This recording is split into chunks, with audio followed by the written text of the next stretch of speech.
computer. Well, I'm going to start off with a little bit of a story here this time around before we get into introductions and everything. So, some of you don't know, we've all shot random bows before. And leading up to currently, we've pretty much all switched to Prime. Thank you to Prime Archery and what they've been doing for us. Josh, on his case, with his broadhead company and everything, he shoots a little bit of everything from bear to Bowtech to Raven and all that. But we're all going to have the new primes in our hand here pretty soon. So up until probably about what? When did we get together here, Cedric and Caleb? About a month ago or so? We're talking about. Probably like Anyway, six or 8 weeks. yeah, 6 or 8 weeks we've been working together, and my whole career as a archery shop in Bowtech, which has been well over 20 years now. I've only set up a couple of left-handed bows, and most of them, the person was in the shop with me, so it wasn't that bad, right? So here we are. I finally get one left-handed bow sent to me, and well, I'm going to start this off with a little picture of what happens when a right-handed person shoots a left-handed bow trying to tune and gets really pissed off. So we're going to start with that right there. If you can see it. Wait, The forearm. look at that. Oh yeah. Yeah. Slap. Oh, sorry, I got a light over here to try to make the lighting better, but yeah, hurt. Um, I feel when that you're picture. 7 or 8 and you're shooting a little like 20-pound micro Midas from Browning back in the 90s, it stings. But when you got a 72-pound prime launching at full speed, left hand, and it rakes across your forearm, let me tell you that every curse word under the sun came out, and it was directed directly towards At the Cedric in that. And my son turns around and goes, "Oh, Dad, that must have hurt." Not even thinking about all the words that were coming out of my mouth. But yeah. So needless to say, I'm trying to tune his prime bow, which is really close. It came out of the box really, really tight. But I do not shoot left-handed. It's the first time ever. I even tried to shoot right-handed. I shot a couple times, but we're shooting the new Hamsky drop away Epsilon from Prime. And obviously the cord gets in the way, so it skews the timing a little bit. So yeah, so that raked across my forearm. I cried a little bit. I put ice on it. And here we are. So yeah, See so if you guys are smart, just go back to the good old whisker biscuit and be okay. Look yeah, at I that. thought about it. Yeah, baby. Yeah, there's an accuracy conversation we can have there, but as a There's as a not. lifelong bow tech, it's good for hunting, all this other stuff, not so much. But yeah, so that's my pain I'm enduring right now. I do have a tattoo session on Wednesday, which I'm getting a bull moose put right here on my arm. So before I went elk hunting, I got an elk put on my arm here with the mountains and everything, and then I shot my elk. So I figured if I put a moose on my arm next, and I go moose hunting, hey, maybe I'll get a moose. So so that was my day. So everyone, welcome to the Bowmen podcast. This is Paul, your host. We got Cedric O'Hara and Caleb Bateman of C2 Media on the show with us today. We got a Troy Forrester from Greenlight Outdoors and Joshua Miller, of course, from Triple Point, the one, the only, the best broadhead on the market. So Just don't call me all of us Joshua. are here. You call me Joshua, Joshua. that's what it says on your name right there. And actually, funny story. Your mother called me. No way. And she No, said, you need to say Joshua in the intro so you can get mad. Mom. Oh, God, this is gonna be fun. All right. Every day. Every day she gets you. But yeah, we're here, episode 2 of the Bowmen. We got some good stuff for you here today. We're going to start off with a little story there. I recently just got back from vacation. We were supposed to go camping in North Carolina in the Outer Banks, but the weather was 50 degrees and it was raining. So we decided to actually, how it worked exactly is I got a text message from my wife when I was at work, and she goes, "Hey, do you want to go to Mexico?" So we ended up going to Mexico. And I got stuck one night with some friends we met there, and they said, "We're going to go bull riding." Huh. Okay, never rode a bull before, right? And here I am thinking about all the Western movies I watch, and I'm trying to find a hockey helmet with a mask. I'm trying to find like a chest protector, trying to find all this stuff, right? We go out to dinner, we have some drinks. All of a sudden, turn around, boom, there's the bull in the middle of the ring. Got to get in there, right? Well, they don't have anything that you could step onto to get on the bull. So there's people holding the bull, and I have to jump on the bull. Well, this is where Troy comes into play. I used to be 190 pounds and ripped, and I used to bench over 400 pounds, but now I'm like 285, and I could probably only bench my water cup that I have here. So it took me 3 times to jump and to get onto the bull. Finally, get on the bull, right? Ride the bull around, not getting bucked off, nothing. I fall off in the last minute, and I fall off, and there's a big pillow of blown up bouncy house around me. Yes, it was an electronic bull, it wasn't real. Uh, so I kissed the bull and I said goodbye, but I do have the video to prove it as well. So it was fun. Yeah, I was a little disappointed. I thought it was going to be a real one. Considering we're in Mexico and all, but it wasn't. Caleb was all sending me messages like it's like a dance. You got to lean back, you got to arch your back, put out your chest, like don't get hurt. If you fall, you got to run. I'm like, okay. Mail us our primes before you die. Yeah, I've ridden quite a few. I was gonna say what Caleb's not telling you is he rode that Watusi before shooting it. And then Caleb would grab. No, I wouldn't know, man. Those things are. Yeah. That's a whole different thing. Yeah, they get pretty bad. Yeah, a little bit. Their buddies do too after they die. Oh yeah, you saw that. Yeah. Yeah, it happens, So it's one of the few animals out there that I think it's what black buffalo, wildebeest, water buffalo. We kill one, they all kind of herd around it. Elephant, moose and elk don't do that. I think it's more of like that kind of native African, South African game that kind of have that territorial streak in them. I'll tell you what, there's nothing more fearful for me anyway. Last time I was there, we were spot stalking on day 2 or something, but my first splash in the Cape Buffalo, and Roger Berger got us close about 80 yards away. And it was interesting because they had a whole game plan that we didn't know. So the big old herd bull took the young cows or the cows and the young Cape Buffalo and ran off toward a lake, and then surrounding them like 5 or 6 younger male bulls set up a perimeter, and they were not happy. It was pretty scary, I gotta tell you. Oh jeez. Yeah. And Roger that's says, the last thing. Roger goes back up now, and I said, okay, you can go this way. Yeah, bring forward the guns. Let's go. Yeah. Yeah, well, there's very few animals that do that, so when it does happen, it's pretty scary. But for sure. Yeah, that was a little bit of the week to pass in between episode 1 and episode 2. How we all feeling today? Cedric, you feeling all right? I'm feeling good, a little under the weather, been battling some sinus stuff, but it's a beautiful day in the Ozarks, man. Oh yeah, looks like it. See, I would like to set up outside, but by the time I was done, it'd be pitch black. Same. And I'd have to move it. Yeah, so can't do that right now. But a little bit longer we'll be able to. So Troy, nice background there. How you feeling? How's the family and little one? Yes, sir. It's doing good. Yeah, we were all outside all day today, fishing in the pond and running around, getting their energy out. They're continuing to run around and go crazy inside the house. So here I am outside enjoying the weather and peace and quiet. Smart man. Smart man is right. Mr. Caleb, I see you got kicked off to the closet. I kind of don't know what happened there. Yeah, no, the 7 hoodlums are inside.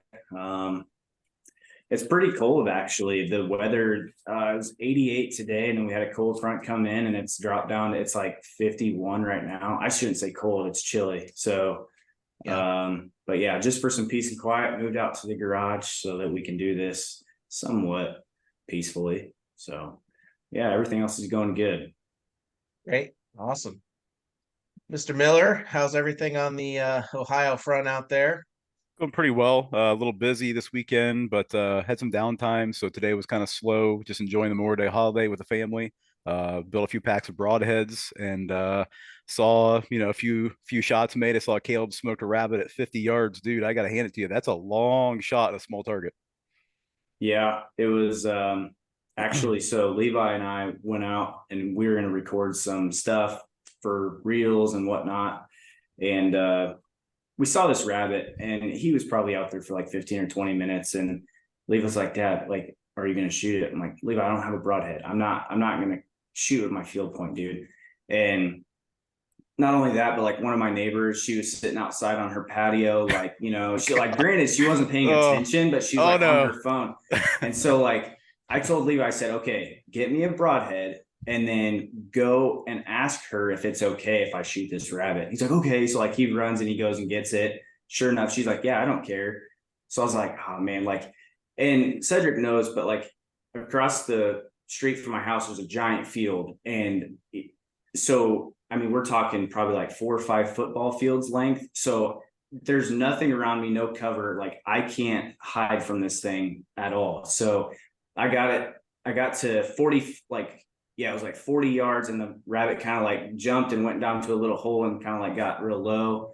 So I had to like maneuver into a way that I could get a shot. So it was like 47.5 yards, I think is what the rangefinder said. And just let her eat. And that was all she wrote. Yep. Right behind the shoulder, ran about, I don't know, 15 yards and was done. So yeah, broadhead works, prime works, dial archery sight works. We're all good. Nice shot, man. We're all set up. That's good. Well, that's a good segue for this time of year. You know, obviously we have fawns dropping, we have turkeys coming out, and their eggs hatching and all that. And a lot of people forget that this time of year that we should be focusing a little bit on predator control out there. So what is kind of your guys' stance on this? You know, what have you been doing on your farms and around where you are? Do you see a lot of it? I know by me, I have maybe a couple coyotes, a couple fox. They don't really do much, but we got a crap ton of raccoons. I mean, I could probably shoot 2 a day for a year and never run out of them. They're just everywhere. You know, obviously with the market going down and hides and all that, no one's trapping anymore. It's kind of a lost art. The price of it's gone. So, what are you seeing out there? What are we doing to control this? Because you know, fawns are hitting the ground. So I've already seen images and shots of them getting eaten already. So, you know, kind of what are you doing out there? Let's start, you know, Troy out there. What are you doing? Anything you're seeing or anything different? Yeah, I actually it's my wife's father-in-law. He or stepdad, I should say. He's a big predator hunter, goes out at night, you know, and has all the gear, thermals and everything. So I like to link up with him. I have a video on my page from going with him a few months back, and I actually missed one at like 600 yards, but I mean, Wow, that's it was like poke. it was a hair trigger, and I set it off, and I'll never live it down with him. It was the first time I'd ever touched the gun, and we had everything dialed in perfect, and had the crosshairs right above the coyote, and as soon as I felt the trigger on my finger, it went off. And so, you know, Man. of course, I got made fun of for being an Air Force guy, and you know, one of the other guys was a Marine, and you know, I'll never live that down. But Yeah. so, with that being said, you know, we do have a lot of people around here in Ohio where I'm at that do predator control, if you will, and that's one of the easiest ways to get in to a farm is tell them, hey, you know, even if you're not necessarily going to let me deer hunt or anything else, would you mind if I come out and try and help you out, whether it be because they have calves dropping, you know, the whitetail and the fawns, everything else. But cleaning up coyotes and helping protect livestock is a huge thing around here. Yeah, absolutely. Do you see many turkey nests getting raided out there this time of year or a little bit earlier in the year from now? Me personally, where I'm at, there's really not that many turkeys around. I mean, I know there are, you know, and I'm sure other people that have them on their properties that they hunt, you know, are witness to it. But my personal experience is no, I don't.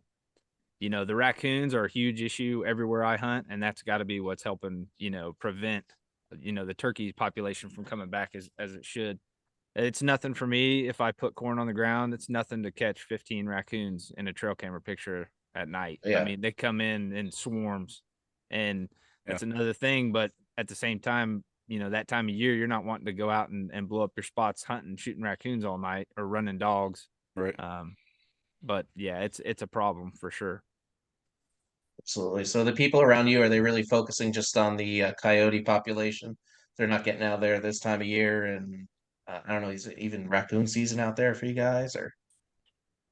Josh might be able to jump in on that. I don't personally know exactly when it is. I know there's a big creek in the woods back here behind me. And throughout the year I'll hear there's a few people still run dogs, but even that, I think a lot of people have issue, you know, I don't know, getting permission to run dogs on properties, and everybody is around here, everything's split up into say 10, 15 acre parcels, everything. So Yeah. about the time you get out set up, unless you've spent, or you're from the area or your family owns a couple hundred acres, you're going to be, letting the dogs out and then loading everything back up and moving down the road. And if they get on something, they run onto somebody else's property, then that's a whole nother issue that nobody wants to deal with. Yeah.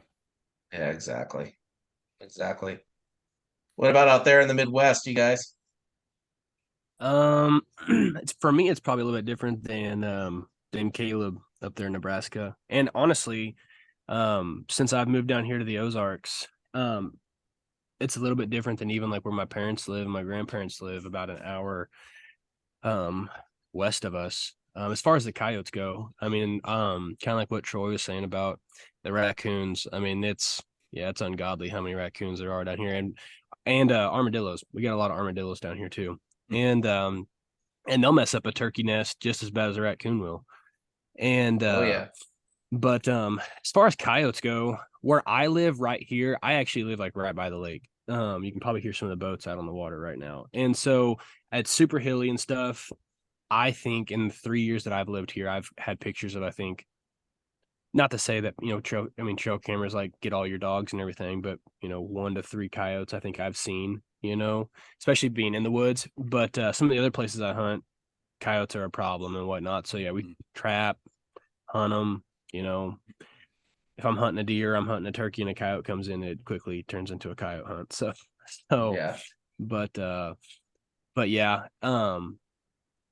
so we do what we can, but man, it just seems like no matter what you do, it doesn't put a dent in them, man. And that's another Yeah. that's a whole nother thing that maybe we can hit on here after a while is what's that special number?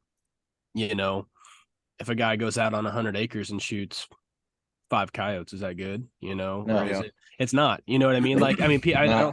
don't think people truly understand when you're talking about predator control what it takes to put, I mean, the most minute dent in that population for fawns to be dropping, because I'm pretty sure, and correct me if I'm wrong if anybody knows, but I want to say like a fawn like survival rate's only like 25% or something like that. I mean, Wow, that's low. yeah, it's Yeah. ridiculous. It's ridiculous. And so so I don't even know, like I said, what a good number is, like how many dogs you should be trying to harvest in a season, or trap in a trapping season or whatnot. And kind of like Troy was saying with the raccoon thing, I mean, our season, as far as like using a gun or anything like that, is August to October or something like that. And Yeah. then we have a trapping season, and then we have an extended trapping season that ends in April. So if you're not trapping, I mean, you really have a small window to really be shooting raccoons. So Yeah, same thing Yeah. here in Virginia. We have coyotes are open season all year round with no Yeah. bounty limit. Yeah. So that just shows everywhere I've ever hunted in my life. I grew up in New York and Pennsylvania, and all that is you just shoot as many as you can because one one female is having anywhere from 2 to 8 cubs, if not more, Yeah. sometimes. And you want to go after those big females and take them out, or big males, whatever. And there's always contests, but there's no bounty law here in Virginia. And then raccoon season, unfortunately, kind of plays into bow season. It's October through April, I think, something like that. So, I mean, you could take your chances on shooting one or doing whatever, but when you're whitetail hunting, Right. you want to shoot a coon over that. Maybe if it's the last minute or whatnot, nothing's around. But so I think we can do a little better job of that as a state and extending that, into squirrel season and whatnot. But I know Caleb, you had something to talk about.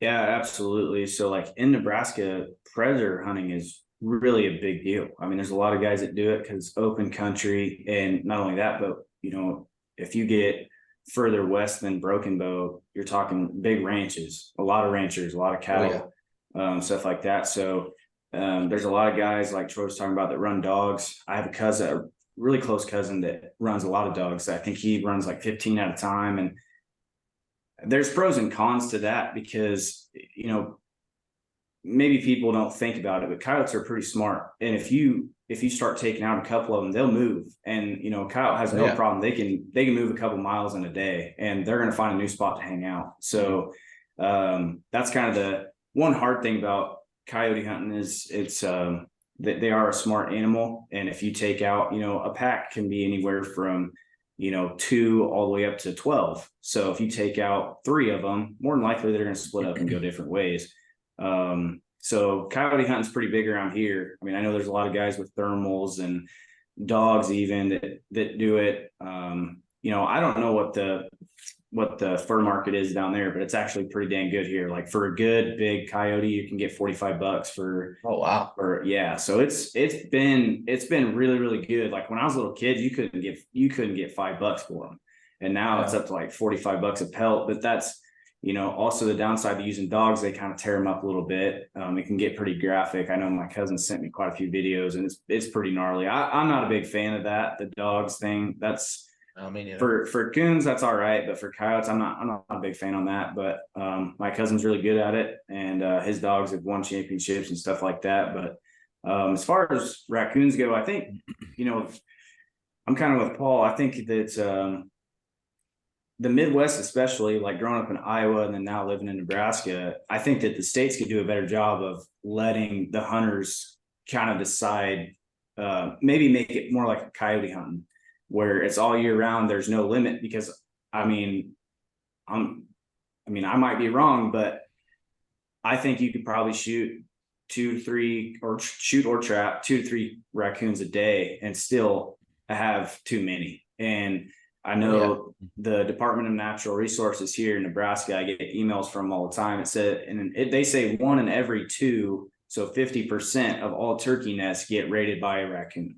So, I mean, 50% of our turkey population right off the jump is ruined by raccoons. So, I'm not really sure why there's a limit on it. I know you can only trap so many a day. I just don't get that. I mean, there's so many around. You see them all the time. In the neighborhoods, they call them trash pandas because they get so big and they're raiding people. You know what I mean? Like, they're just huge. They're almost as big as my dog. So, that's one thing that I wish that they would change a little bit. But as far as coyotes go here in Nebraska, I think they're pretty well taken care of. I mean, there's a lot of guys that are really passionate about it, and I think they do a pretty good job. I mean, don't get me wrong, we still see our fair share. I hear them every night. I mean, they're just so close to city limits, you can't do nothing about it. But they're definitely hit pretty hard here in Nebraska for sure. Great. Yeah, I mean, even circling back on the raccoon thing, like it's 2 per day here from October to April, and then there's special seasons based on where you are out in Virginia. But I mean, 2 per day on a raccoon is like, not much. They just come out of the leaves, just come alive when it starts getting dusk out, you know. So that's not really doing much out there. So I really wish we would get some more people into trapping, and you know, really is just put the, you know, make those hides more than $3, $4, $5 for a coon. You know, I mean, I know it means a lot, but it's just kind of a dying art out there. So, but one thing it has to do, and we all got to be a part of it, is it's destroying not only our turkey hunting, but our whitetail hunting as well.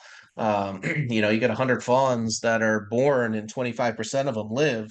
You know, that's a big impact there on anyone's population. They'll say, okay, well, you know, deer, you can basically, they're like ants, they're everywhere, right? But 1 out of 4 fawns is a buck. So it's 25% right there. So that one gets taken out, then you're waiting until next year for another buck. And now your property is waiting a year to 2 years, you know, and you wonder why you don't see anything big.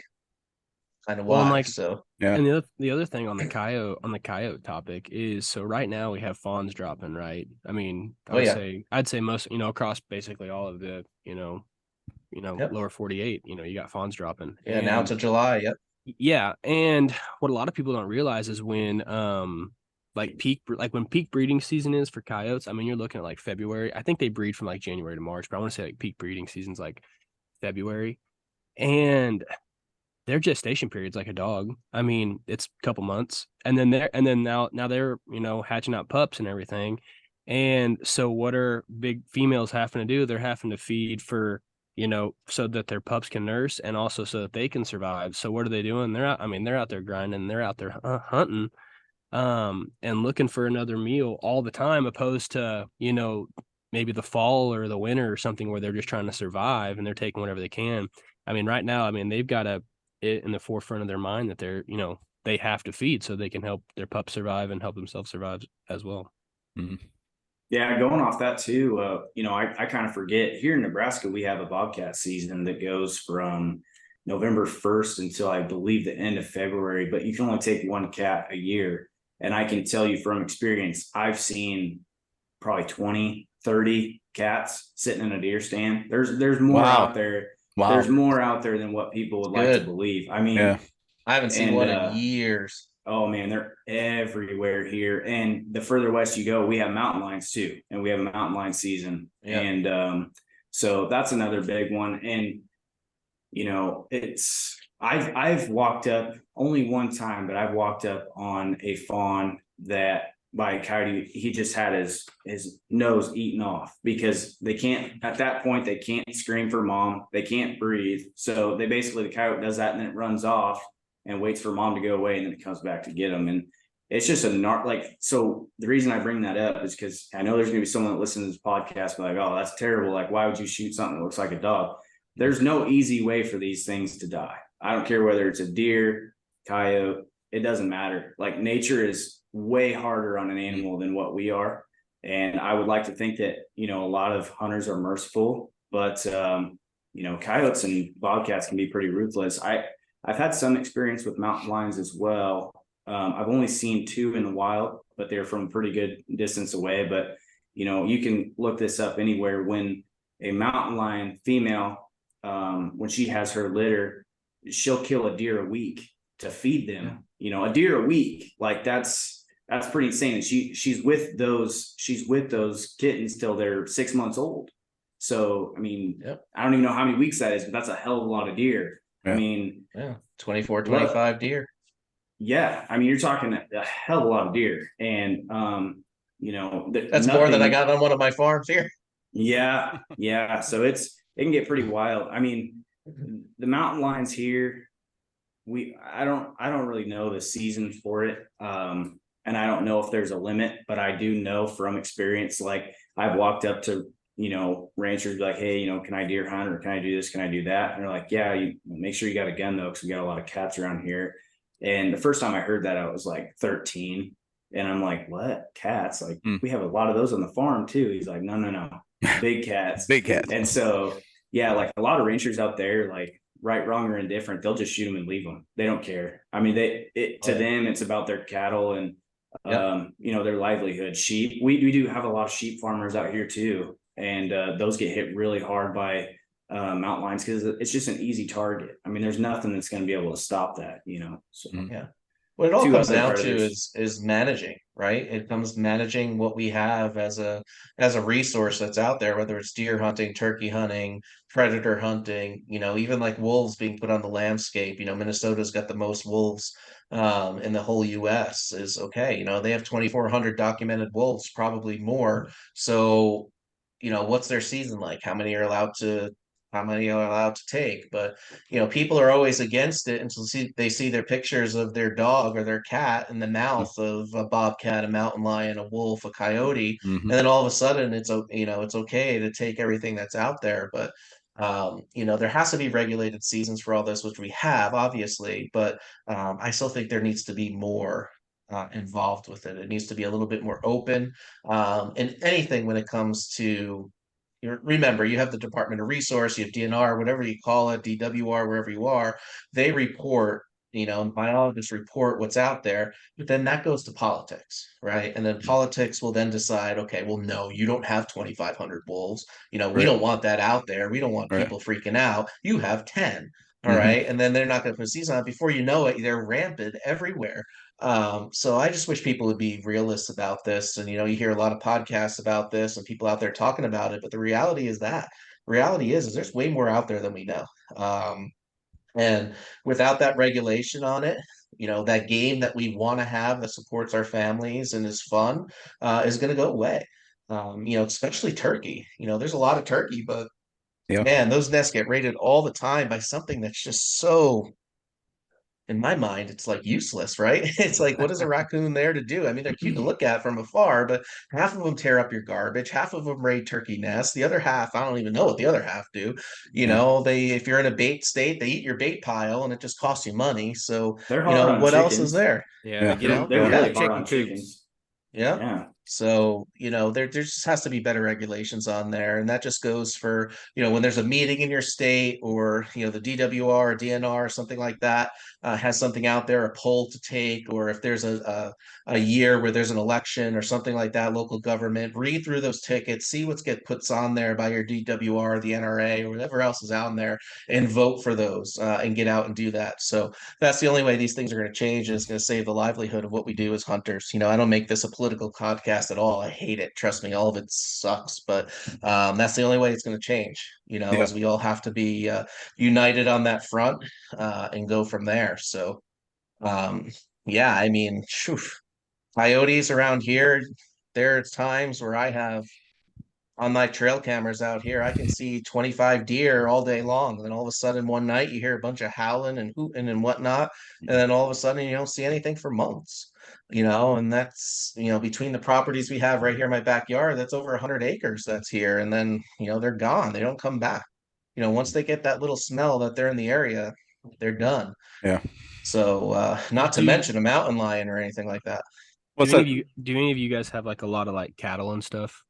Out by where you live or anything like that, like Yeah, cattle across the or street. yeah, Yeah. like anything like that. Because I know that there's some I don't know if you want to call them like schools of thought, but some topics of discussion that I've heard is, you know, obviously coyotes are, an animal of opportunity. So in those places that, you do have more livestock or whether that be chickens or, cattle or sheep or whatever, in those areas is your whitetail population better than, maybe say in a population where, maybe I'm at, where we don't have a lot of cattle right here because it's hard to raise cattle right next to the lake, you know?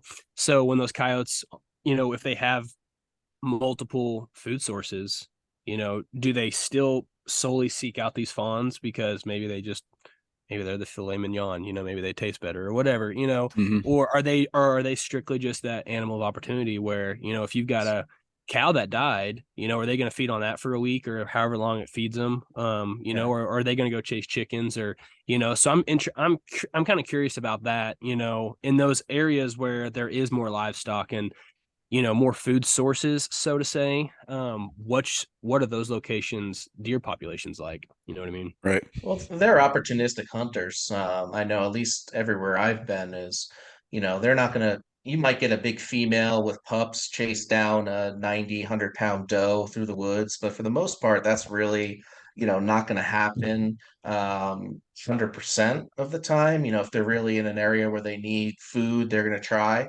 But they're opportunistic. I mean, they'll eat chickens, they'll eat mice, they'll eat, moles, they'll eat everything. But the fawns are easy targets for them because they drop them.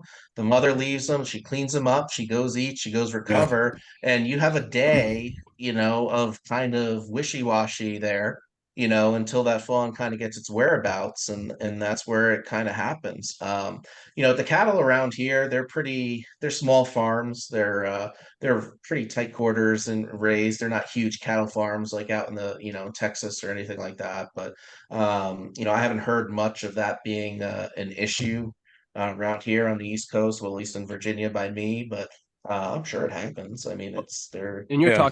you were talking about them like, where they drop their fawns and whatnot.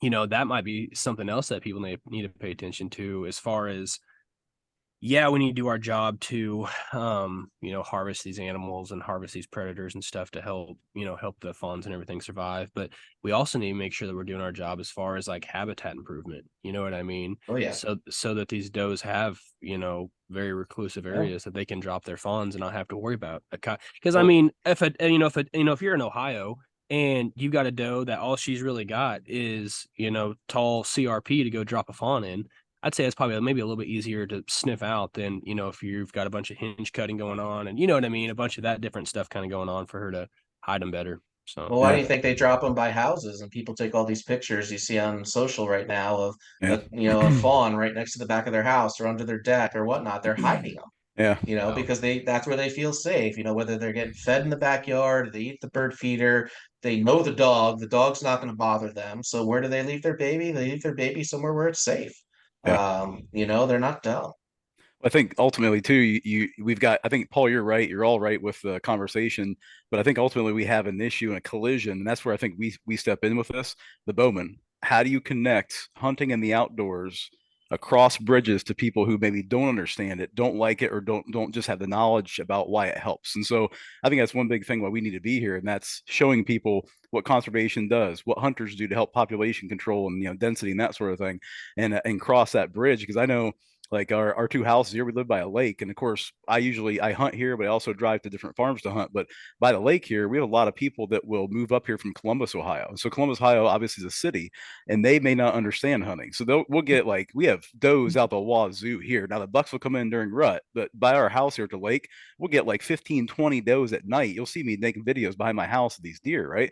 Well, they'll get hit in people's driveways, and then people get on social media and say, "Hey, can you believe the person hit this deer and it died right in my driveway? Can you imagine that?" And I'm like, "But it's nature. That's nature's wild, nature's angry, nature's violent." And so one story I have is from last summer. Just to show this is that Russian crossbow I shot with my wife. We went down to southern Ohio to an outfitter, and we we hunted a Russian crossbow with a Clovis and wanted to put a mechanical Clovis through one both sides to get that gristle plate, the fat in the shoulder, see what it did going all the way through that hog, and it blew through the hog. But that's not really what I'm talking about. It was actually terrifying because when we first got there, the sows the outfitter had to get in the middle of these sows because they were attacking each other and eating each other's babies, and they were like literally like my wife saw what she was terrified. My wife's behind me, and the outfitter is trying to like get these sows away from this one female that had a baby left, only one left, and the other one had half a baby hanging out of its mouth. And so it's just you're going, oh my gosh, this is nature, this is wild, and it's unpredictable. Like Caleb said, it's violent. And I think what we don't understand, a lot of us don't understand, is in the modern society where people are so disconnected from nature, they don't get it.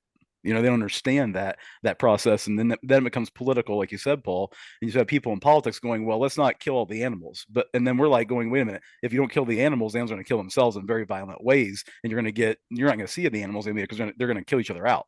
You know? Yeah, It I goes agree. for And that's yes. sorry, no, it's the same thing with deer. I mean, this is a hot topic here in Nebraska right now, just because we've again, not to get into politics, but we've got some people in office here that just don't care, don't know to care, whatever. And it goes back to no one knows how to preserve these animals better than us hunters. That's just plain and simple in the story with it. No one knows how to do it better than us, and no 100%. one wants to do it more than us. I mean, whether you're part of Whitetails Unlimited, Pheasants Forever, NWTF with turkeys, like Rocky Mountain Elk Foundation, all of these things are putting millions, and I do mean millions of dollars back towards resources to help these animals thrive. And this goes right back into it. Predator hunting is something that you need to think about. It's a circle of life. And I'm not saying that we should go out there and kill every raccoon, every coyote, every bobcat, every mountain lion. That's not what I'm saying. But I don't think any of us are. Yeah, you can't. But I don't think any of us are. I'm just saying in general, it's just that's kind of one of the things that I think gets caught up with the predator thing. Maybe is because maybe that's why we don't have a longer raccoon season, Paul. Is maybe because people are like, oh, they're cute and fluffy, like they're in my backyard, I love watching them, and that's just not the case. Like people don't understand. Right. Well, there's got to be balance. And like us as hunters and conservationists, we're the ones who sit in the woods and understand it and learn it and respect it.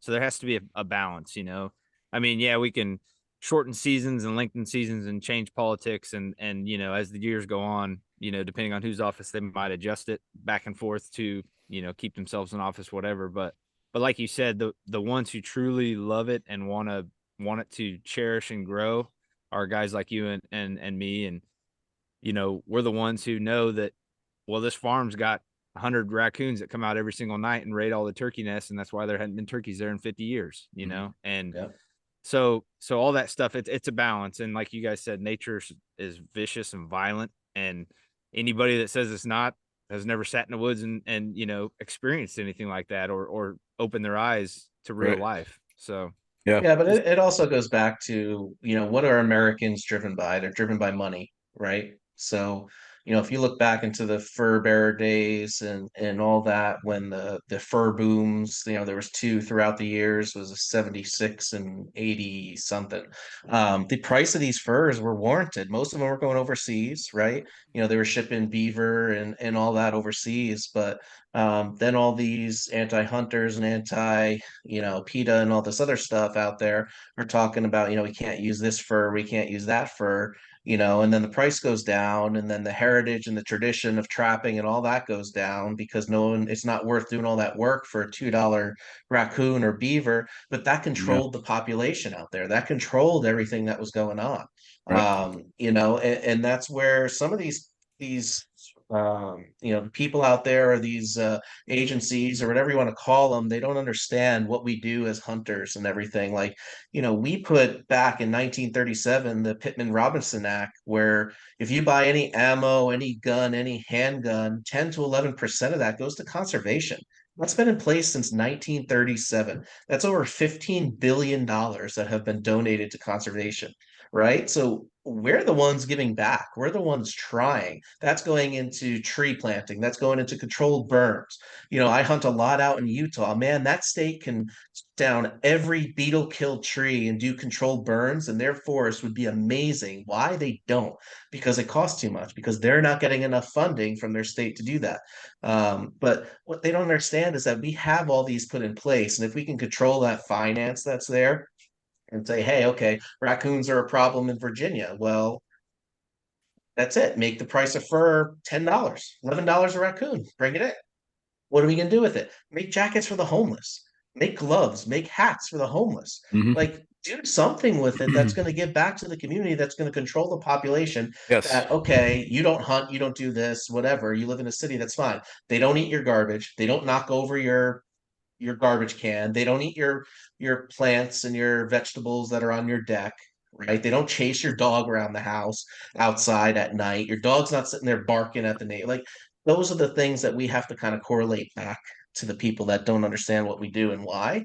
But they also have to understand that no one gives back more than we do in regards Yeah. to hunting and conservation. So I know Yeah. that went off a little bit on a tangent. I don't like going down a rabbit hole when it comes to stuff like that, but I think it's important to bring it up that, we have to do something, and it comes from us. So whatever we can to do that, we should try to do. And if it's a hunting season out there and there's a raccoon in front of you, a coyote in front of you, whatever, make that choice. I know it's a hard choice between a $16, $17 arrow, especially with a Clovis on the end of it, might be in the 20s, but hey, it might be worth it to save some fawns. So Yeah. um, that's what is that? The fruit pizza. Fruit. Josie just Oh. Josie Oh. yeah, Josie just brought it to me. It looks fantastic. That looks really good, man. Nothing more American. Yeah. Red, I white, and know, blue, Fruit, baby. fruit I, pizza. I Oh. Gotta get ready Eh, for Murph tomorrow. Is it a graham cracker crust or what is on the crust? Sugar cookie. Oh, jeez. Oh, I was perfect. gonna ask you if Ah. you're doing that tomorrow, Cedric. You're doing the Murph tomorrow. Oh yeah, 5:30 in the morning, then go to work afterwards. What's Oh, Murph? That's cool. Go ahead, Troy. Workout, right? What'd you just say? What'd you say? I said, go ahead, Troy. You can tell them what it is. The- Tell- I'll be lying if I tell you exactly if I know what it is. I'm gonna go do it, and I just hope I don't die. I know my life insurance is good, and my wife's the one who signed me up. So Wait a minute. So- Is there a connection there? Yeah, Well, there's a problem. So Murph is happens every Memorial Day. It's kind of a big deal, like so obviously I do CrossFit.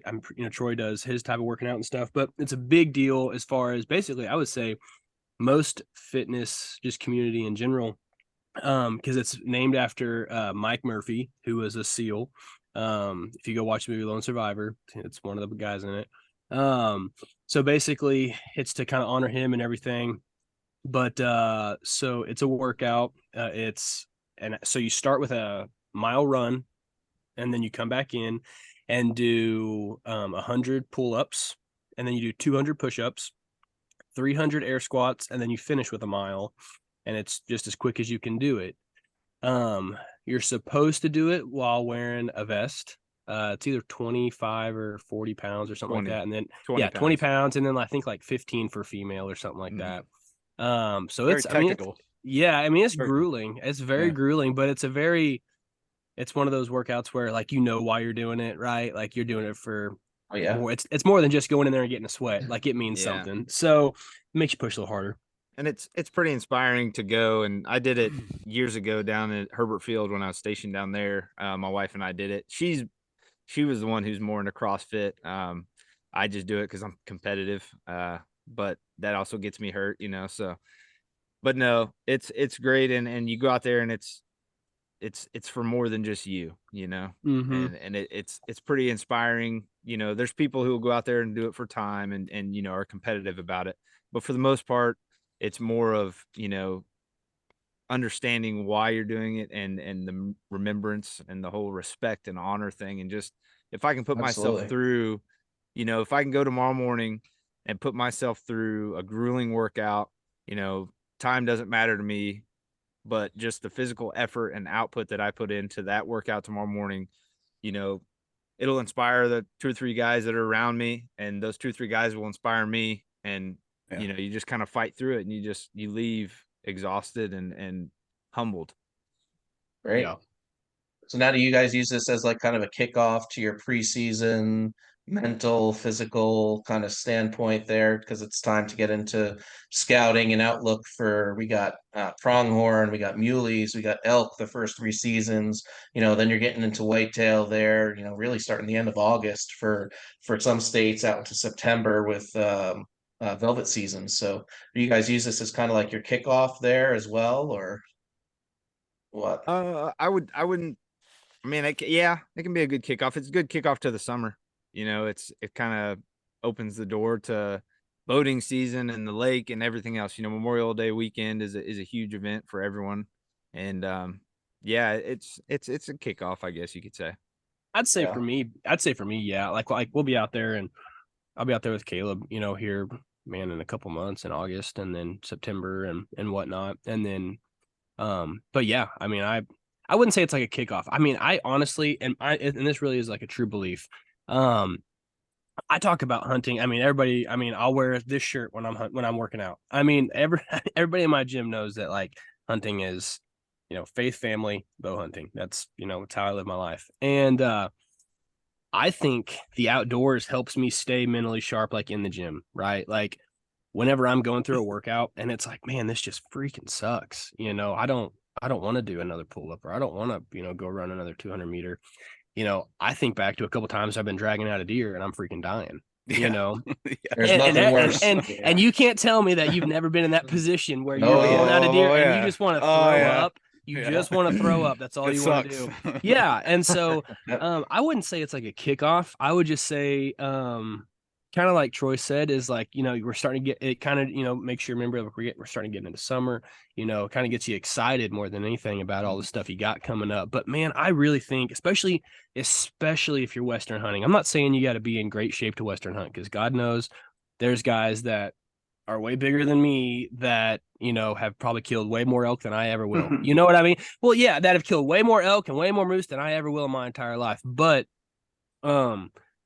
I personally just like being in the best shape possible, because when you're out Western hunting, anything can go wrong. And Oh, yeah. the better shape you're in, the better you are to help, either survive those circumstances, or, packing out an elk is no small token. So, the Yeah. better the shape you are in. And it's not something that happens overnight. You can't tell me that, oh yeah, if I got to be in August, if I got to be out in Nebraska in August and it's, getting ready to be June, then I'm going to go, lose 50 pounds and put on 30 pounds of muscle in that amount of time. No, you've got to constantly be working at it, in my opinion. So, Well, I'm screwed.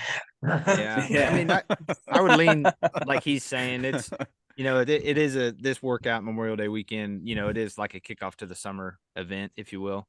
But like he said, it's a year-round task, to stay in shape and Yeah.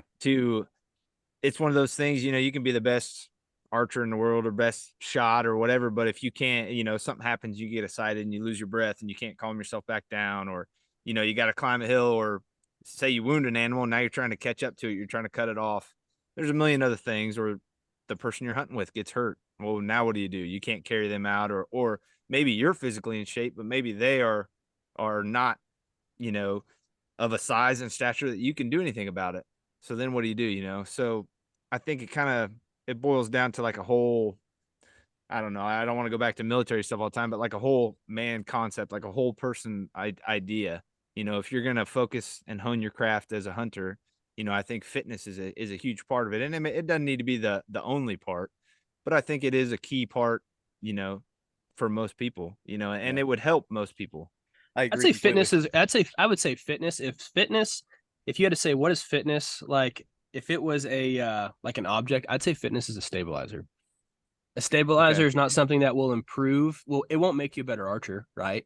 But it will help you. Like if you already have the good techniques and the good form and everything, it helps improve those and bring those to light a little bit better. Yeah, I'd say I agree. I'd say fitness is the exact same way. You don't have to Yeah. be you don't have to be in this amazing shape to go kill animals. Ain't got to do it. You can go Yeah. you can go hunt elk out of a box blind and kill one.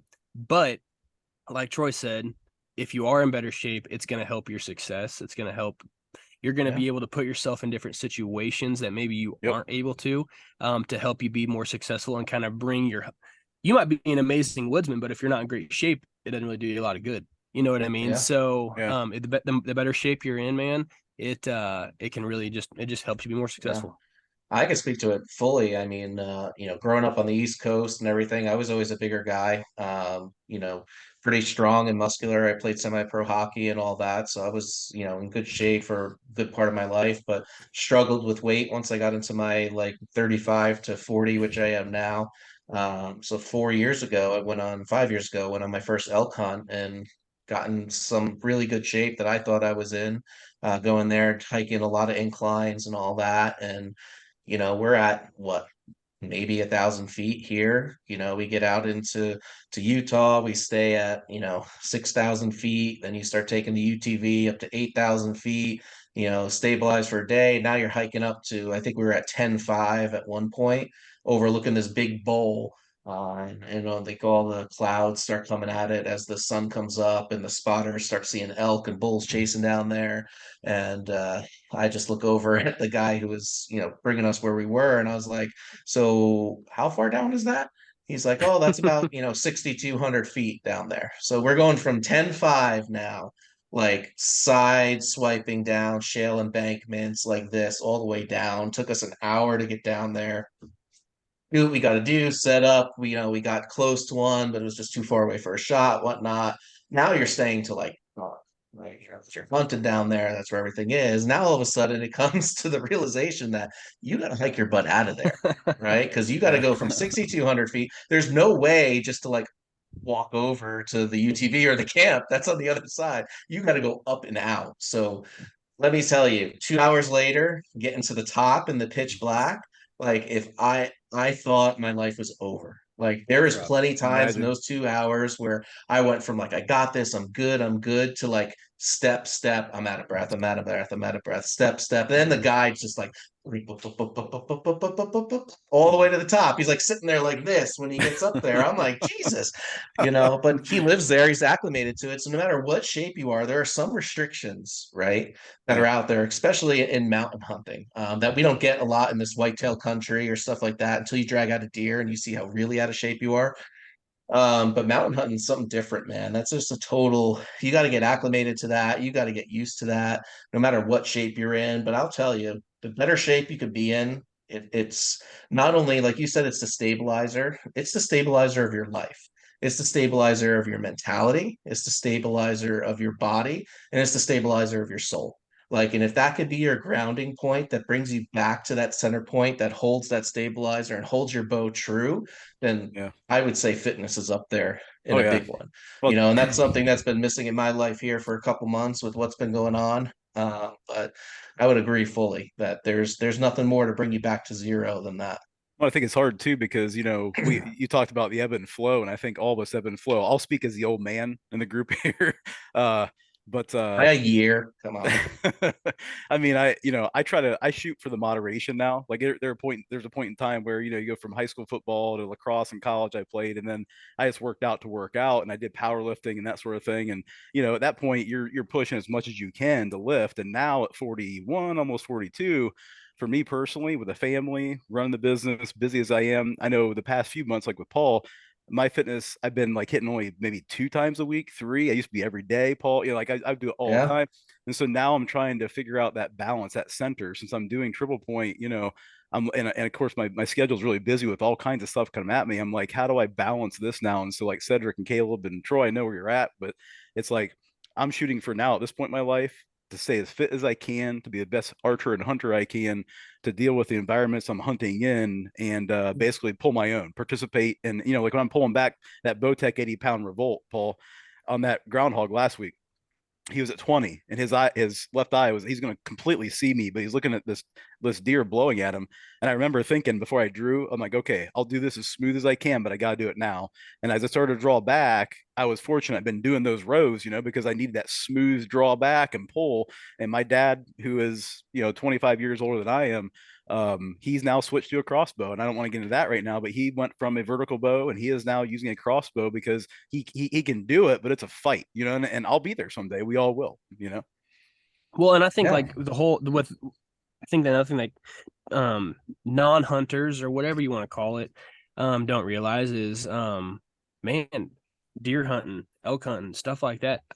When you start talking about knowing where your food comes from, I mean that's a big deal as far as being in shape, right? Like the food you eat. I mean, if you're eating processed stuff Right. all the freaking time and you're eating Cheetos and you're drinking Dr. Pepper every day, and I love my Dr. Pepper. Anybody that knows me knows that you're not gonna see any results even if you are putting in 10 hours a day at the Yeah. gym. You know It's what hard. I mean? Yep. So Yep. so I think that's another thing is, man, I mean, when we're out there hunting these animals, yeah, I mean, it's a love for the chase and it's a love for the journey and everything else, but it's also a love of, knowing where your food comes from. I mean, and it's, I'm seeing what it's eating and I know what went into its body. You know what I Well, mean? And it's the most pure thing you can have. that's the thing too. Look at the nutrition facts on, what's the most healthy thing in the world, planet meat, red meat wise. Is it Paul?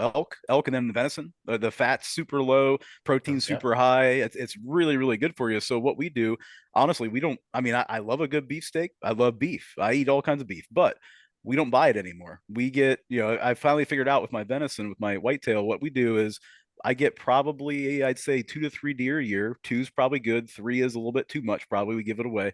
But we do a bunch of ground and we do a bunch of trail bologna, and we do things we can make fast, and they're healthy and they're high protein, low fat, and we mix it in everything. We use ground venison and everything because we love it.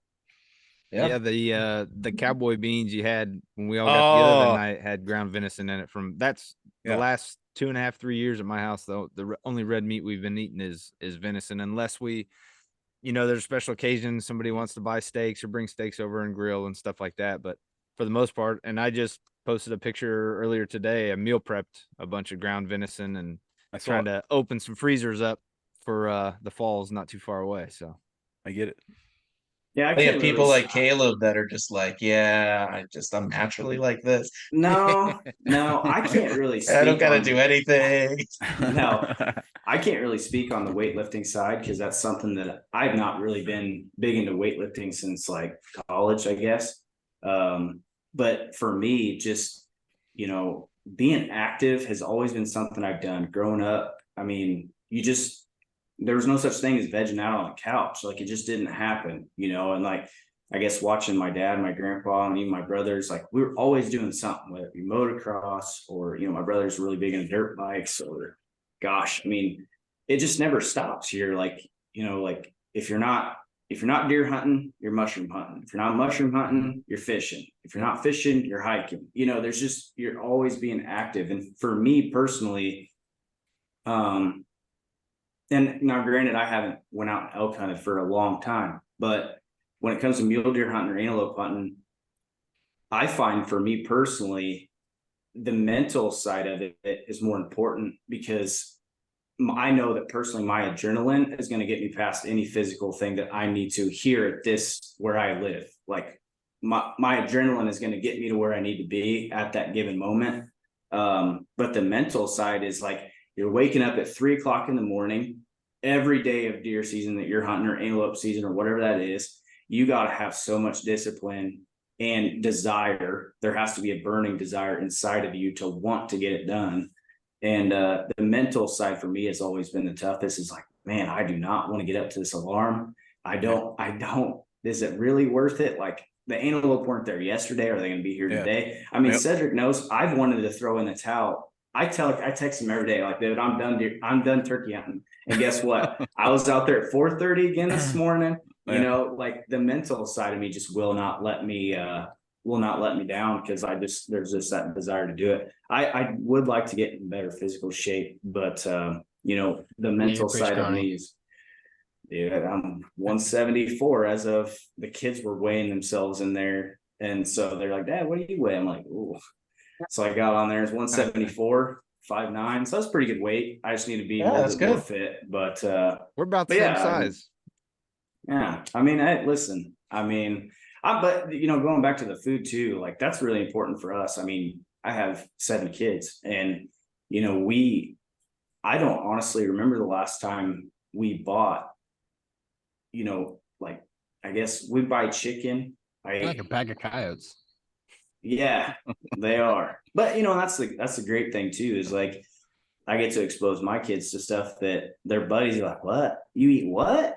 You ate a turkey? Oh, you ate a deer? Like, they just don't get it, you know. And like, even neighbors that we've had, like, we just moved into this house, but like, neighbors that we've had previous, you know, we'll give them some deer jerky or something, or I'll give them some deer jerky, and they'll be like, oh, this is great. Like, where'd you buy the cow from? I'm like, no, man, that's all me. Like, it's different, but it for me, again, the physical side, I could definitely be better. I'll let Troy and Cedric be the hogs in that format. But as far as mentality goes, that's what I thrive on, is just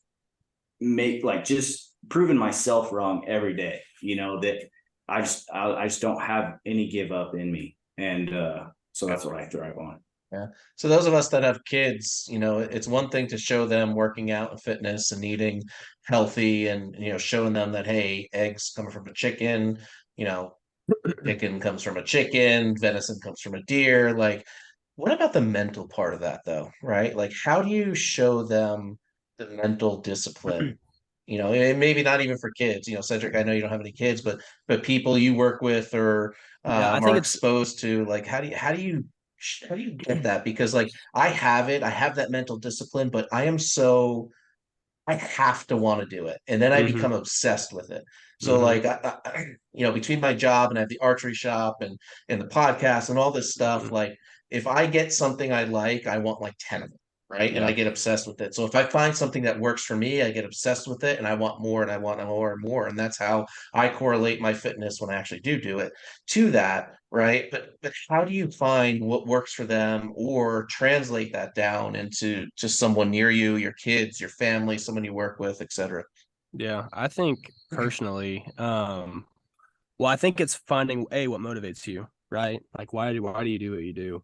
And being able to, you know, broadcast that to people. But I know, like, for me personally, it's my faith, right? I mean, my faith is what gives me my strength. And I'll tell anybody that, you know, I have a desire, and I have a need to be out in the outdoors.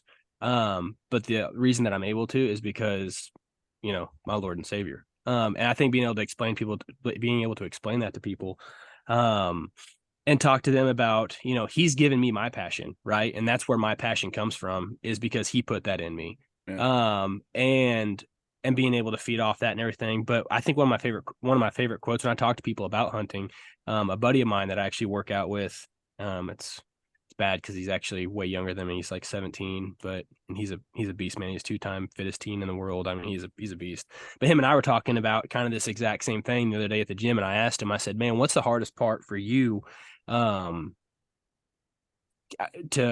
become the fittest teen, the 2-time, probably going about to be a 3-time fittest teen, you know, in on the world, as far as CrossFit and stuff goes. And he said, well, there's a difference between motivation. There's a difference between discipline. He's like, there's days where I come in here and I'm motivated, and there's, you know, 3 weeks I'm in here hammering it out, you know, bam, bam, bam. But whenever I'm not, it's that discipline, right? So it's easy to be motivated at the beginning of a trip, I'm ready to kill that bull. I'm ready to kill that, big giant whitetail or whatever. But you start getting into day 4, 5, and 6 of your trip, I think that's where your discipline comes in. And I think that's where my faith kind of comes in, and I start relying on, the Lord. And I start, I'm deep in prayer, just give me, show me your favor, give me your strength, all this other stuff. And I think that's what I explain to people, and they can kind of relate a little bit to that because, they might fall on him, and whatever struggle they're going through in their life. You know what I mean? So So people I Yeah. can, yeah, have I would faith agree with that for sure. in their own way, right? Like, I grew up Catholic mhm. in New York. I was born in the Bronx and lived out an hour outside of New York City my whole life. And, we always went up into the mountains and hunted and whatnot. And I've been through every sect of, Catholicism that there is. Do I believe in it? It is what it is. Everyone believes in their own thing, right? But, for me, whether I go to church or, I believe in God and I do all this stuff, what I do is when I get out in those woods, there's something that changes, right? There's Mhm. something for me that just resets. And sometimes it's good, right? And it helps. And sometimes it's bad and it takes some more time and thought and thinking about it. But, for me, it's really about finding what is your reset button? What does it for you? Right. And lately I've had a hard time finding that reset button, and I think it's lack of being in the woods and lack of being in the outdoors with a lot that's going on right now. So I need to find that within myself. But, you Mhm. know, how do you what would you say to somebody like myself that is, hey, I know I'm overweight right now. I know I got to lose a certain amount. I know deer season, elk season, moose season, sheep season, all this stuff's coming up, right? But, you got 2 jobs, you got 2 kids, you got a wife, you got a house, you got a career, you got podcast, you got archery shop, you got all this stuff going on, right? To try to, fill your soul with what you always want to do, but also be successful to give something back to your kids and to your family. Um, how I guess I'm asking for myself, I'm being selfish. How do I find that button? How do I find that reset? I think personally everybody finds it hard, Paul. I mean, I'm going to tell you right now, I'm not as young as Cedric or Caleb. Troy, are we close, same age probably? Yeah, I'm younger. I thought you just went to work out when you left there. I thought you were like, oh, I'm inspired. I'm gonna go Yeah. do the Murph early. But I know for me, I'm with Paul. Like I've been in the best shape of my life. It's easier when I think things are more streamlined. When your life's going easy and Mhm. things are going well, it's easy to do the things that you don't often want to do because then everything else is easy. So I Mhm. think for me personally, when times get hard or kids have something going on in school or I think it all falls back to for me this idea of moderation. I can't do like if I go all in on everything, Paul talked about that, then I'll only concentrate on that one thing and I'll let something else down. So to me, it's this game of for as a dad and a father and a business owner, life's a game of spinning the plates. You guys ever see a YouTube video where the guy that spins the plates and the poles and he has to run around keeping them spinning? I feel like everybody's life's this way where you have to keep this plate spinning, but then if you do this over here, you work out too much, then you're not getting the yard work done, but then you're not spending time with your kids. Troy and I had the same conversation yesterday, didn't we, Troy, about like time with kids and Yeah. being Oh yeah. guilty about that? Like, I feel like here we are in a podcast, and I'm loving this with you guys, but a part of me, I'll be honest, Troy, you might feel this way too right now, and some of you, Paul, the same way. I'm not spending these 2 hours with my children. And so I'm saying, what can I do on the podcast that makes that valuable to have a value added time where it's not just time away from my Yep. kids? I'm adding something to the outdoor industry by me being here and taking time from my kids to do that. If that makes sense. Another thing that I look at, and this kind of maybe lead into a handful of the questions that we've gone over a minute ago, but the structure and the discipline that comes with working out every day, that routine. I mean, I've spent a lot of time overseas, a lot of time away from family, a lot of time traveling, and every time that I've ever got in those situations where I'm mentally exhausted and mentally wore down, mentally I don't know what's right and what's wrong and where I should be and where I shouldn't be. The best thing that I've learned over the years is to get myself in a routine, whether it be to work out every day for, try and hit 30 minutes a day. And then I move on to the next thing. Then I move on to the next thing. And it may be Groundhog Day, you may do the same thing every day, but next thing you know, your body's getting into a rhythm. Your body's getting used to that workout. Your body's feeling better. You're more awake. You're more alert. You're thinking clearer. And then next thing you know, that anxiety and that stress and those things that were weighing you down, they just kind of melt away. And maybe Cedric can lean onto it with his faith, but Well, whether I you think whether whether you lean into the faith side of it, or you struggle on your own. You know, it took you years to get into the situation you're in right now, whether it's good or bad, doesn't matter. But it took you years of you know your routines, if you will, changing, coming and going to get to where you are now. And everybody that I'm no personal fitness trainer, but I've worked with a handful of people personally, and my wife is a trainer. But that's what I tell them all. It took you a long time to get to that point you're at. It's going to take you time to change. But my best advice is to try and get in that routine, to try and set that schedule. For me, it's getting up at 5 o'clock in the morning before my kids get up, because then I don't feel like I'm losing any time with them. It might be miserable for me. I might be exhausted, but at the end of the day, I know that I put that 45-minute workout in the morning, and it bettered my health and my life. So it's kind of like the speech of making your bed every day. If you get up and you make your bed, no matter how shitty your day is, you're going to come home to a made bed, and you can climb in that bed and you can go to sleep and you can start you can let go of that day and you can start the next one fresh. It's the same idea for me. No matter how stressed I am, whatever the anxious, anxiety, whatever's going on in my life, if I can get out, even if it's not a good workout, I at least put in that effort, and I can walk away and say, okay, check that box for today. My health, my fitness, my mental, my mental health, whatever you want to call it, everything is okay right now. I can take a breath and I can start my day and just try and be positive from there on out. So that's kind of what I try and lean on with people. And to me, it helps people that are struggling, with their weight or with their diet or whatever it is. If they forget the numbers and forget okay, I have to do this or I have to complete this workout, you don't have to complete anything. Just go. Just set that time aside, Show go up. for 30 minutes. Yeah. And whether it's a good workout or bad workout, because we all have it, we all have great days and bad days, but the discipline and that structure that you're going to teach yourself, you'll pass it on to your kids, you'll pass it on to your friends, you'll pass it on to your significant other. It improves, it can improve every aspect, of your life. I think like what Paul said exactly. I mean, his specific question was, what can you do for that reset or to find that reset? Or I think you need to find what is your reset, right? I mean, for a lot of people, it's a lot of different things. Paul, you're a chef. Who knows? I mean, cooking might be a reset for you.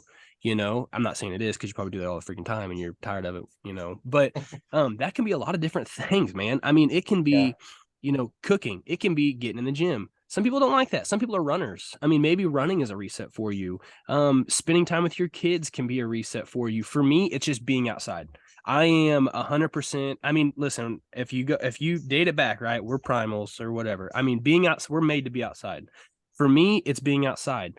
So I know that that's my reset. I tell Josie all the time, listen, you're going to get when I get back from it, because I think Caleb kind of said this in our last podcast, is there's always sacrifice in anything that you do, right? There will always be a sacrifice in anything you want to get, right? So for me to go out to the mountains, which granted Josie, does a lot of our photography and stuff. So with her traveling with us and whatnot, I'm kind of blessed in that aspect, but she doesn't get to make it. She doesn't get to make every trip. And, I tell her, the man that you're going to get whenever I get back from being on the mountain is a better man than before I left. I mean, just plain and simple, because I was out there and I got my reset. Yeah. But I think first you need to identify what is your reset, right? And that could be 1,000 different things, and whatever it is, empower it and embrace it. But then also, kind of like you guys are talking about with your kids and spending time, and I don't have kids, so, it's not something I have to kind of juggle right now, maybe one day, hopefully. But, how can you incorporate that then? For me, like Josie and I, we have to spend time together. That's a big thing for us. I mean, she's my best friend. I mean, we need to spend time together. So for her and I mean, we walk our dogs, and that helps our fitness too. I mean, we go and we take our dogs on a mile walk at the end of the day.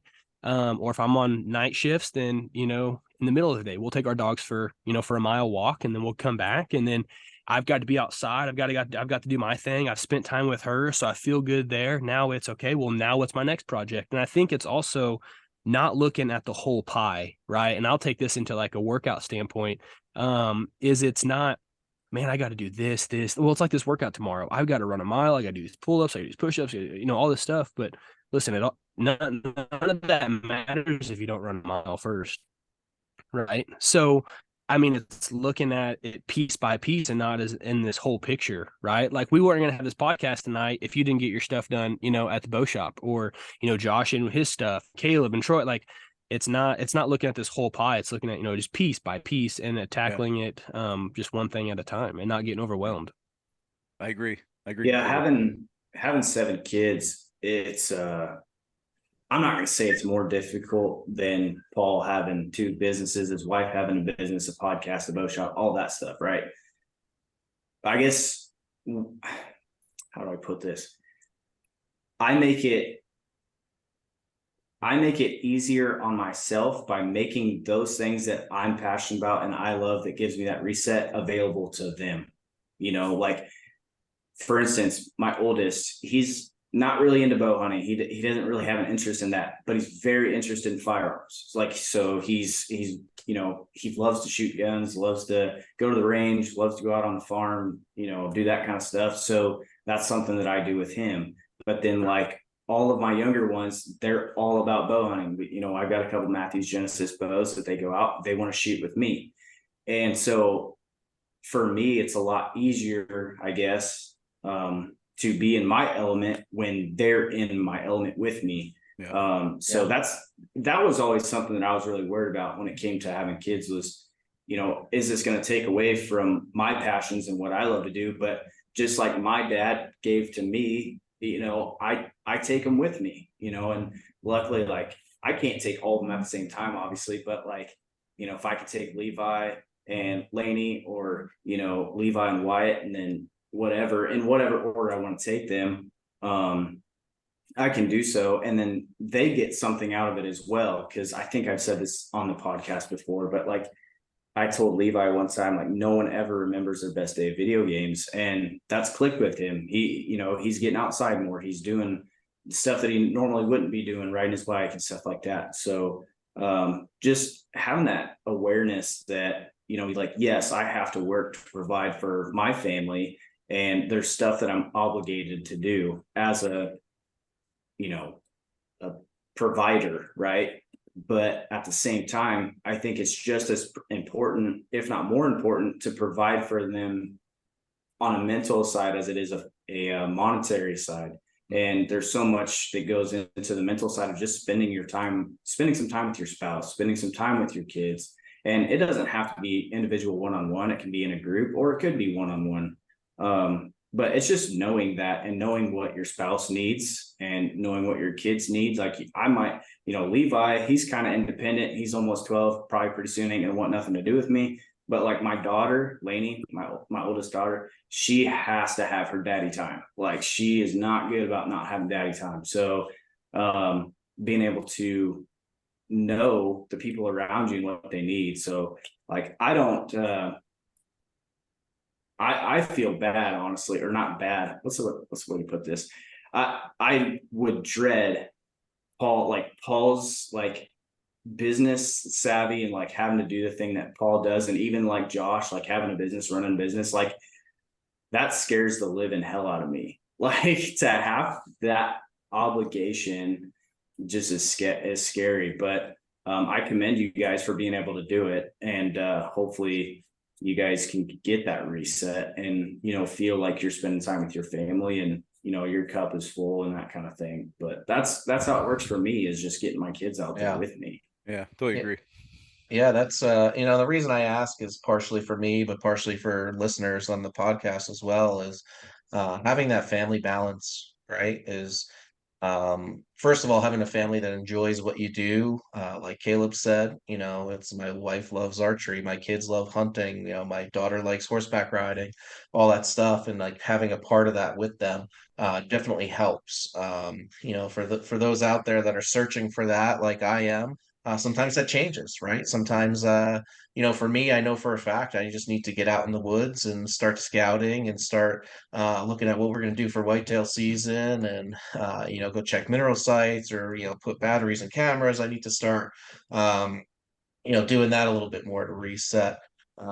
but for everyone, it's a little bit different. It's like I just got back from vacation. I had great family time that reset my family completely. And that's important. So, and the reason I bring all this up is just, there's more to life than hunting and work and all that. Family, it's like what Cedric says, faith, family, and bow hunting is big of what we do, but remember those two are before the latter, right? Faith and family are before that. So there's nothing more important than that. Bow hunting provides, it fills our soul, and it's what we're meant to do. But without your family, that's not going to happen. There's going to be a void there. So, getting kind of into the next topic here, kind of scouting and what we're looking for. I know Caleb, you're out there. You're going to start looking at pronghorn. Never pronghorn hunted. Some people call them antelope. I think tradition now, like legally, they're called pronghorn or their real name. Goats. Whatever. Speed goats. Yep. Frito Lays. What are you doing out there to do something to how do you even go about it? Yeah, absolutely. So, I mean, antelope hunting is it's unique in that you're hunting something that could be in the next county before you can burp.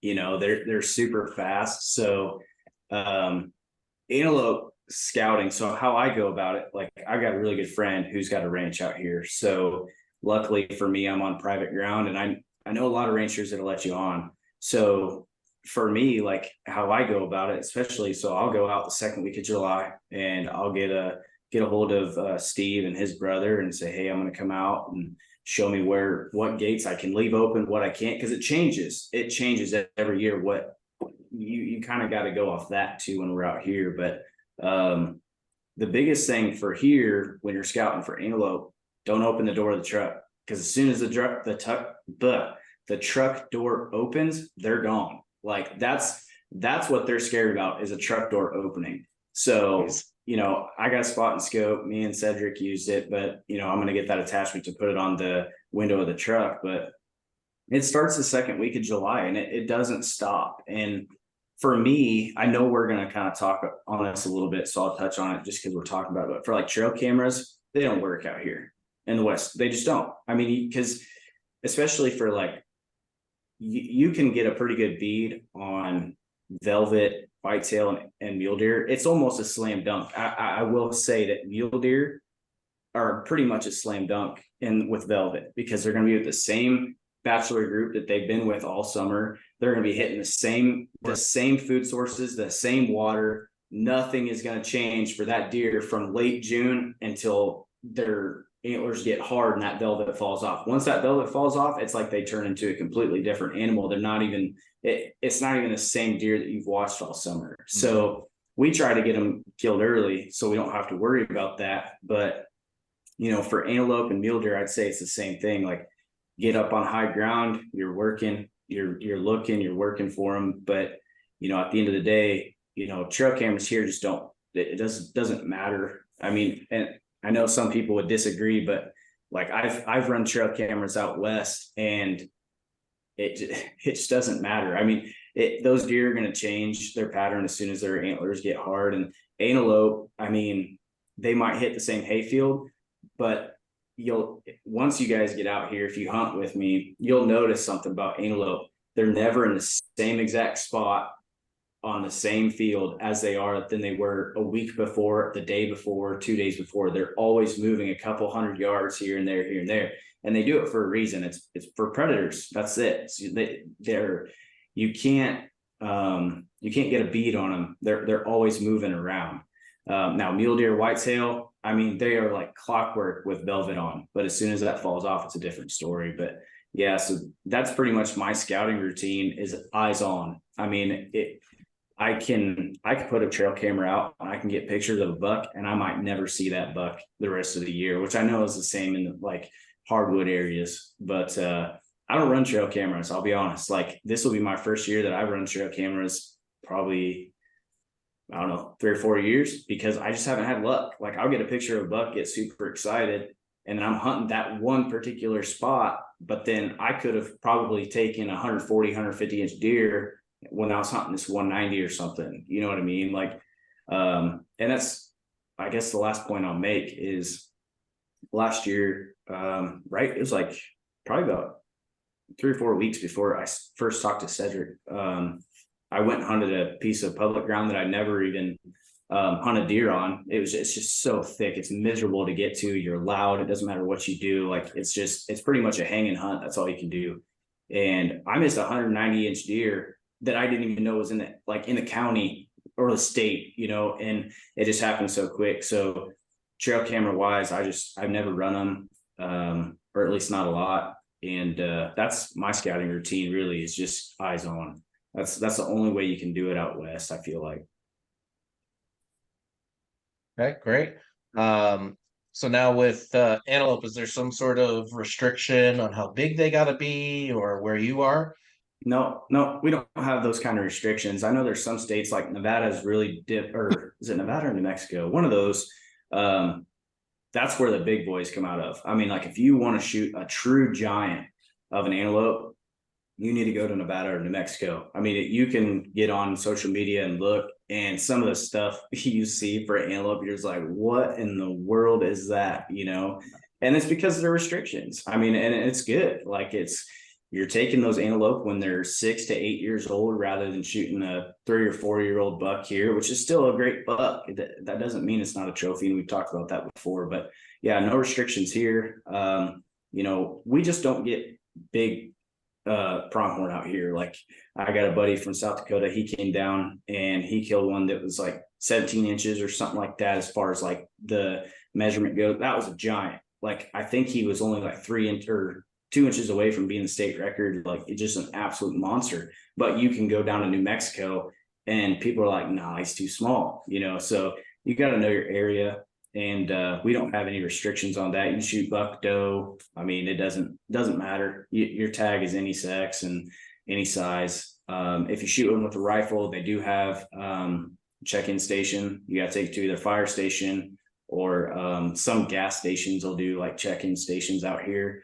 But for archery equipment, you don't have to do it. I think Cedric had to call in on his phone for his turkey. It's the same thing with deer for archery out here.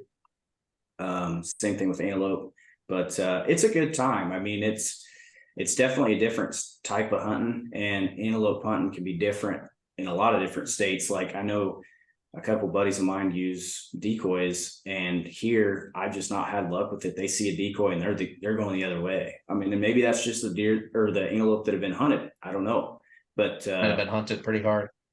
Yeah, they could have. I don't know, but I've also seen guys that have had great success with it, and I would love to try it again and see, but I haven't done it in probably the last 4 or 5 years. But like I was telling Cedric too, it's so funny because he was at my house and like I was showing a few of the deer that I've gotten and stuff, and here like we never considered an antelope a trophy. We just did it for the meat. So like the horns and stuff, like we just give it to the rancher. Like we didn't keep that stuff. You know what I mean? So now I'm like, man, I probably should get one shoulder mounted or something. Cause I just never have. Like, it's just never been a need, I guess. But how's antelope meat? Is it good? I've never had it. It's a love-hate relationship. Backstrap on anything is going to be delicious. I don't care what it is. But antelope it's different. It's definitely not my favorite. But it can be, it really just depends because you're looking at what the animal eats, and basically an antelope is just a giant goat and they'll eat anything. They're eating sage bushes and stuff like that. So they really don't taste that great in my opinion, but backstraps are really good. Sure, everything else tastes good. Honestly, like probably I give Steve and his brother the front shoulders and the hind quarters of mine, and they usually cook that up their own special way, and I just take the back straps, and that's kind of also my way of saying thank you to because they don't have to let me hunt. So like for me to go out there and take an antelope it's good for them and their cattle and stuff like that, but it's just kind of my way of saying thanks. But it could probably be cooked right. I just haven't found a way.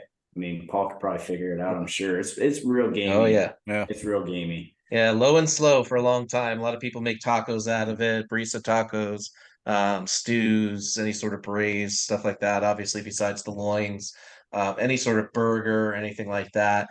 Just haven't really had success with it. It's really low and slow, sous vide, braises.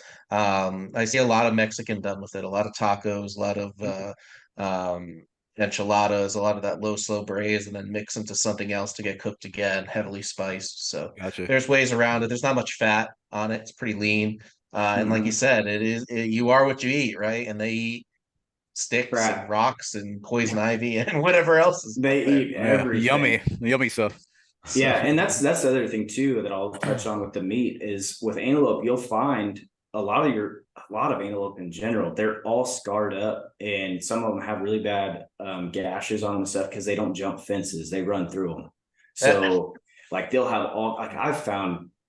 I mean, I've walked up on antelope that have gotten themselves tangled up in barbed wire fences, and I've shot some that like their entire front is just cut all to crap because they're too stupid to jump them. I don't know. They could probably jump them from 40 yards over, Yeah, but they yeah. just don't. They run right through those fences. So that's another thing too. Like I would say, I think this year, if I'm successful, this will be my 18th antelope season in a row. But I don't know that I've shot one that didn't have a messed up shoulder or back leg or, something, just because they're just so hard on themselves with fences. And it also makes the ranchers mad. So that's another reason that it's oh easy yeah, access out here.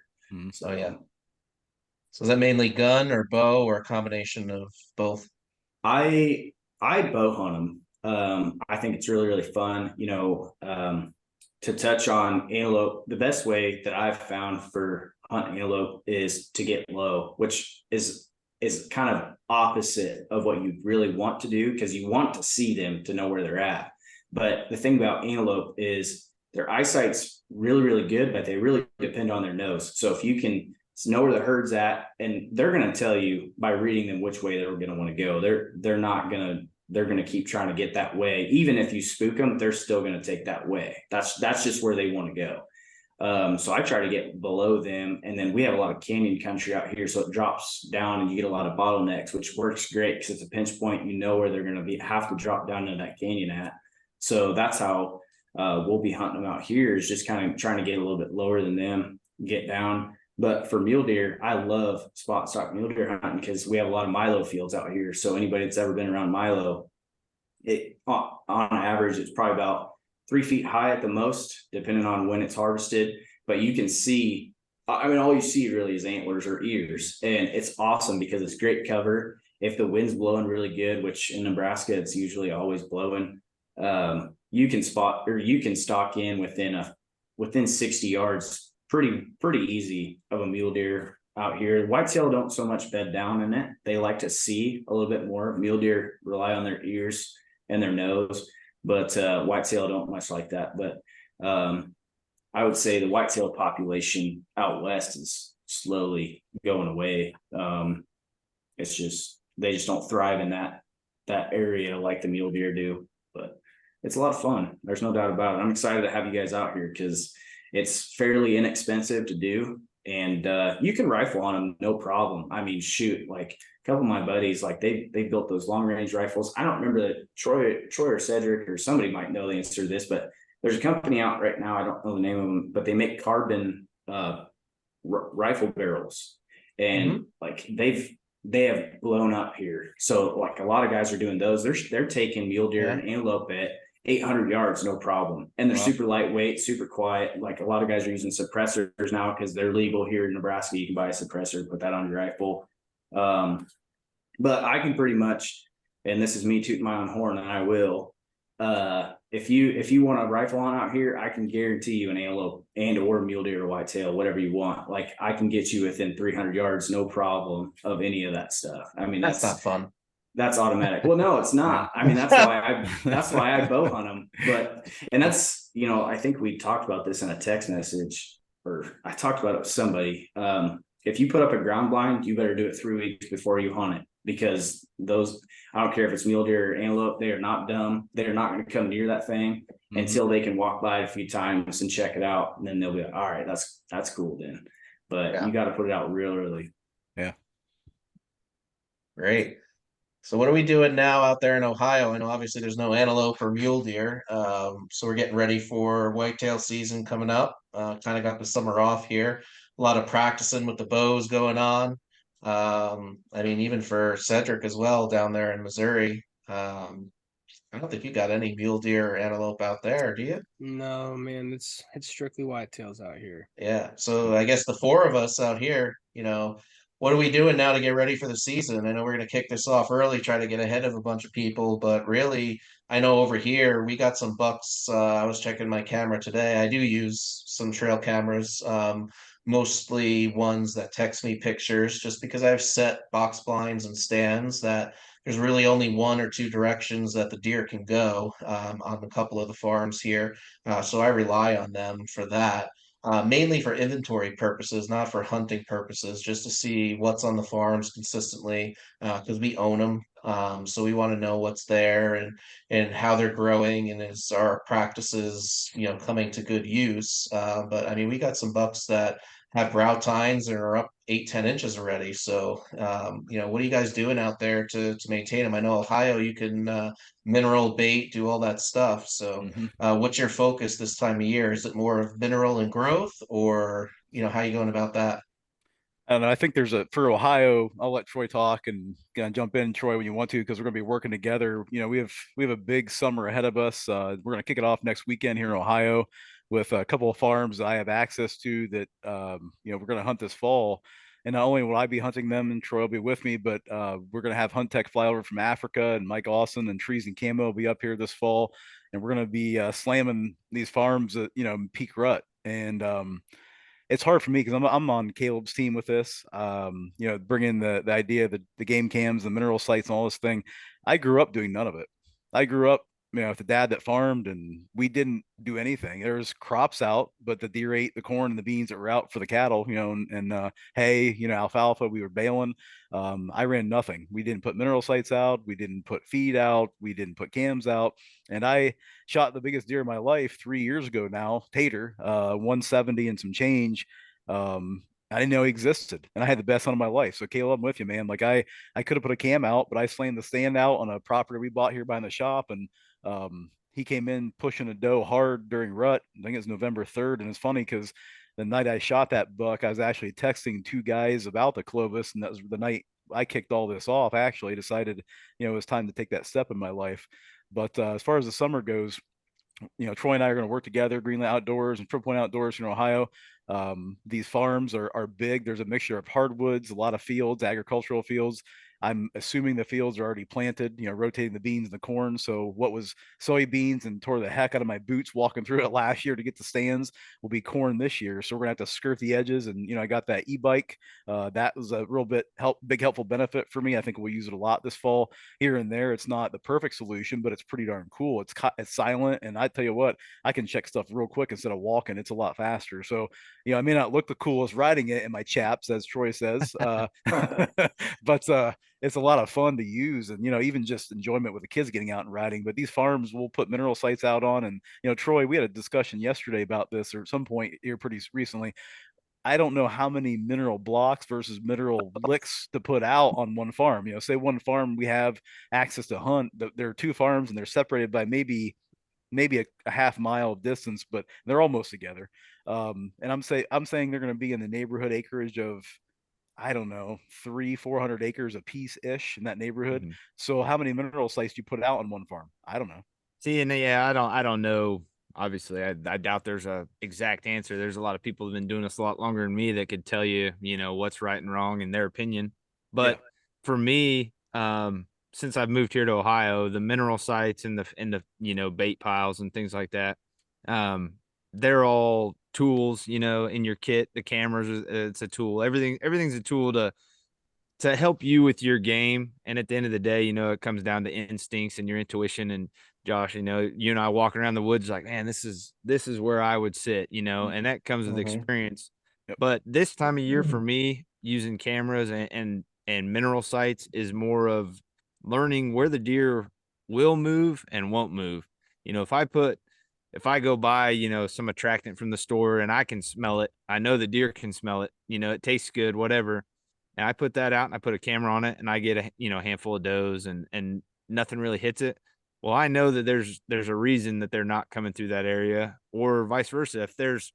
If they eat it all and they get all that mineral up off the ground, within a couple weeks, then I know they're traveling through that area and they're comfortable there. There's going to be action there that fall, and then I can start picking my stand sites and everything else. So to me personally, the bucks, as they get older, we talked about this last time, as they get older and they've been hunted a handful of times, they don't come to the mineral sites. They don't come to the bait piles. They're smart. They'll skirt everything. You might find a highway through the woods, and then 30 yards, left or right of that highway is where that buck's going to walk, and everybody and their brother sits on that highway, and the buck walks 30 yards away downwind and smells them every single time and never walks in front of them. So there's a lot of, learning, but right now, us finding stand sites and using the cameras and the mineral sites to not necessarily pattern the deer right now because it's so early, but just to figure out where they are comfortable, where they're living, where they want to be, and then we kind of move into the fall from there. Yeah. Well, I think we're gonna. I think as far as Ohio with Troy and I this year, we're right in the same geographical location, so it's easier to get together. Obviously getting together with one of you guys and just checking out a farm is going to be really hard to do. So I think you have to work with your time you have, time management, proximity. How close are you to the farm you're going to be hunting? How often you're going to hunt that farm? Do you want to go out every other day and check your mineral sites because then they're going to start tracking? They're going to start knowing your pattern. They always pattern you. So I think for me, it's a lot of times let nature take its course. Like I'll put a mineral block out, I'll put a look out, but I'm not going to check that every day. I'm not going to have a cell camera over every 3 seconds watching that. That's just my personal philosophy. I just don't do that. Now, if you're a guy and say Paul gets pictures every 5 minutes on his camera, that's awesome to me. I celebrate that. But for me personally, I probably will never be a huge guy with a whole array of cellular cameras out there just because it seems like a whole lot of work. And I respect the guys that do it and check those batteries or put solar panels on them to run them. But I can see advantages and disadvantages. But to me, at the end of the day, I'd say with that, do what you want, do what you think is best for your property. Yeah, I think also people have the misconception of, just talking in general, the states where you can use mineral, you can bait, you could do all that stuff, is that they're just going to walk in the woods, whatever, throw it out, and whatever's going to come, or they're going to find it eventually, right? Well, Mm. it's not really the case. Like he's like, Troy said, it's a tool in your tool bag, right? You still got to go out there and be a hunter. You got to find the natural funnels. You got to find where they're coming through. You got to find where they're feeding. Like if you're putting a bag of corn in a transition area where it's between a highway and a house, like they're probably not going to want to sit there and eat for a long period of time. So you're kind of wasting your time there, right? You got to find where they are. So I know a lot of Midwest hunting, and I've done in some of the states where I'm able to, is really supplement mineral for this time of year where the crops aren't in yet. Right. There's really not great food for them 100% yet. The berries aren't into play. Yeah, there's grasses and there's stuff out there, but now's the critical time for antler growth. So maybe, yeah, no, not on public land, not on some of this stuff, but if you own property like we do, and my family does, it's critical at that point in time to put back into those farms that you have, and it's a different thought cycle, right? If I had a 3,000 acre farm, hell no, I'm not putting cameras out there and all this stuff. Like there's just too much to do. But if you got 100 acre farm or 15 or 20 acres here and there that you could manage that and help supplemental feed them to get the antler growth that you want and try to increase your odds, yeah, you might just be growing it for your neighbor. Who cares? But there's still that chance. And I think it's healthy for the herd. Yeah, you got CWD and chronic wasting disease and blue tongue and all this stuff you worry about. I personally think it's a crock, but it's true. It's out there. It kills a lot of animals. But it's go look at a normal deer. If a herd of 100 deer or antelope or elk or whatever, they're all drinking out of the same food source. They're all eating the same food source, right? Mhm. So what's the difference if they're doing a mineral lick or a bait pile? Right? I mean, Right, right. they're constantly going to the same place. If you have a food plot in a 100 acre farm that's 20 acres big, they're still constantly going to the same place, Mhm. right? So what's the difference there? Obviously Yeah. it's Yeah. smaller, it's maintained and all that stuff. I get it, I understand, but a lot of it for me is just trying to get inventory without what's out there. If you own the property, supplementing them to be the healthiest that they can at that point in time. Taking inventory is really all I use the trail camera for. I have friends that have cell cameras all over their property, and one goes off, they're like, okay, I'm going hunting. I know where to go now, but that's not Yeah. fun, right? That's not Yeah, fun sorry. to me. Takes the mystery out of it, like we spoke about before. But that's really kind of how I use it and how I go about it. I think I say like where I'm at, or I guess my situation's a little bit different. In the aspect of I work part-time for an outfitter and in northern Missouri. So man, I mean we lease like 10,000 acres. I mean it's pretty substantial. And we run a lot of cameras. I mean, and that's influenced a little bit more just in the simple fact that like, you have to get clients, on deer and whatnot. Yeah. But it kind of drives you a little bit It's more marketing. yeah, exactly. But for me personally, on the farms that I hunt, down here, I'm not Missouri, you're not allowed to bait, you're not allowed to do that stuff. And specifically the county that I live in, you're not allowed to put mineral out because it's a CWD county, Yeah. and all that stuff. So some of the farms that I have, access to, you're allowed to and whatnot, but because it's in a different county. But so I mean, I use my trail cameras quite a bit for, pattern deer and stuff like that, which you can't, like Caleb kind of said earlier, you can't do it right now because they're going to change, come, October, November when I'm really hunting them. But actually I take this time right now to get my cameras in place that I need for my rut locations, like deep bedding that I do not want to get into until that first. Oh, we lost Cedric. Cedric's going down. Yeah. It was getting dark. He lives out in the boonies. That's what happens. Yeah. But yeah. no, there was one point that I wanted to touch on too, is I feel like with trail cameras, it might be just also your location a lot too. Yeah. Like where do you live? Is it going to work for you here in Western Nebraska? You guys can imagine. I hope that each and every one of you has a chance to come out here and hunt with me, because then you'll really understand. It just doesn't make sense. I mean, when you're getting out to a place in a big cottonwood tree, everybody gets excited. They're like, oh crap, I could probably hang a stand in that. Well, probably not going to work. Like it's two completely different types of hunting when you're talking like hardwoods compared to wide open spaces. Trail cameras just don't do you any good. But it is a good topic of conversation because it's intriguing to me. Like I grew up in Southwest Iowa. When I was growing up, trail cameras weren't a thing. I think when like the first ones came out, you had to get like or all you guys probably remember this, like the film, like you had to put the film in the camera. You know what I'm talking about? Take it to Walmart, get developed. No, wait a minute. Exactly. So I don't remember what that. What do you think about, so since we're on the topic, what do you think about them being banned in some states? I was waiting Kansas on passed, that. what was it? Yeah. I mean last year, I think it was last year, what Kansas banned them on public land only, and then I think what Utah Arizona just did it, Arizona just did it. Is that good? Is that bad? I'm curious to hear what you guys have to think about that. I think for public land, I think it's great.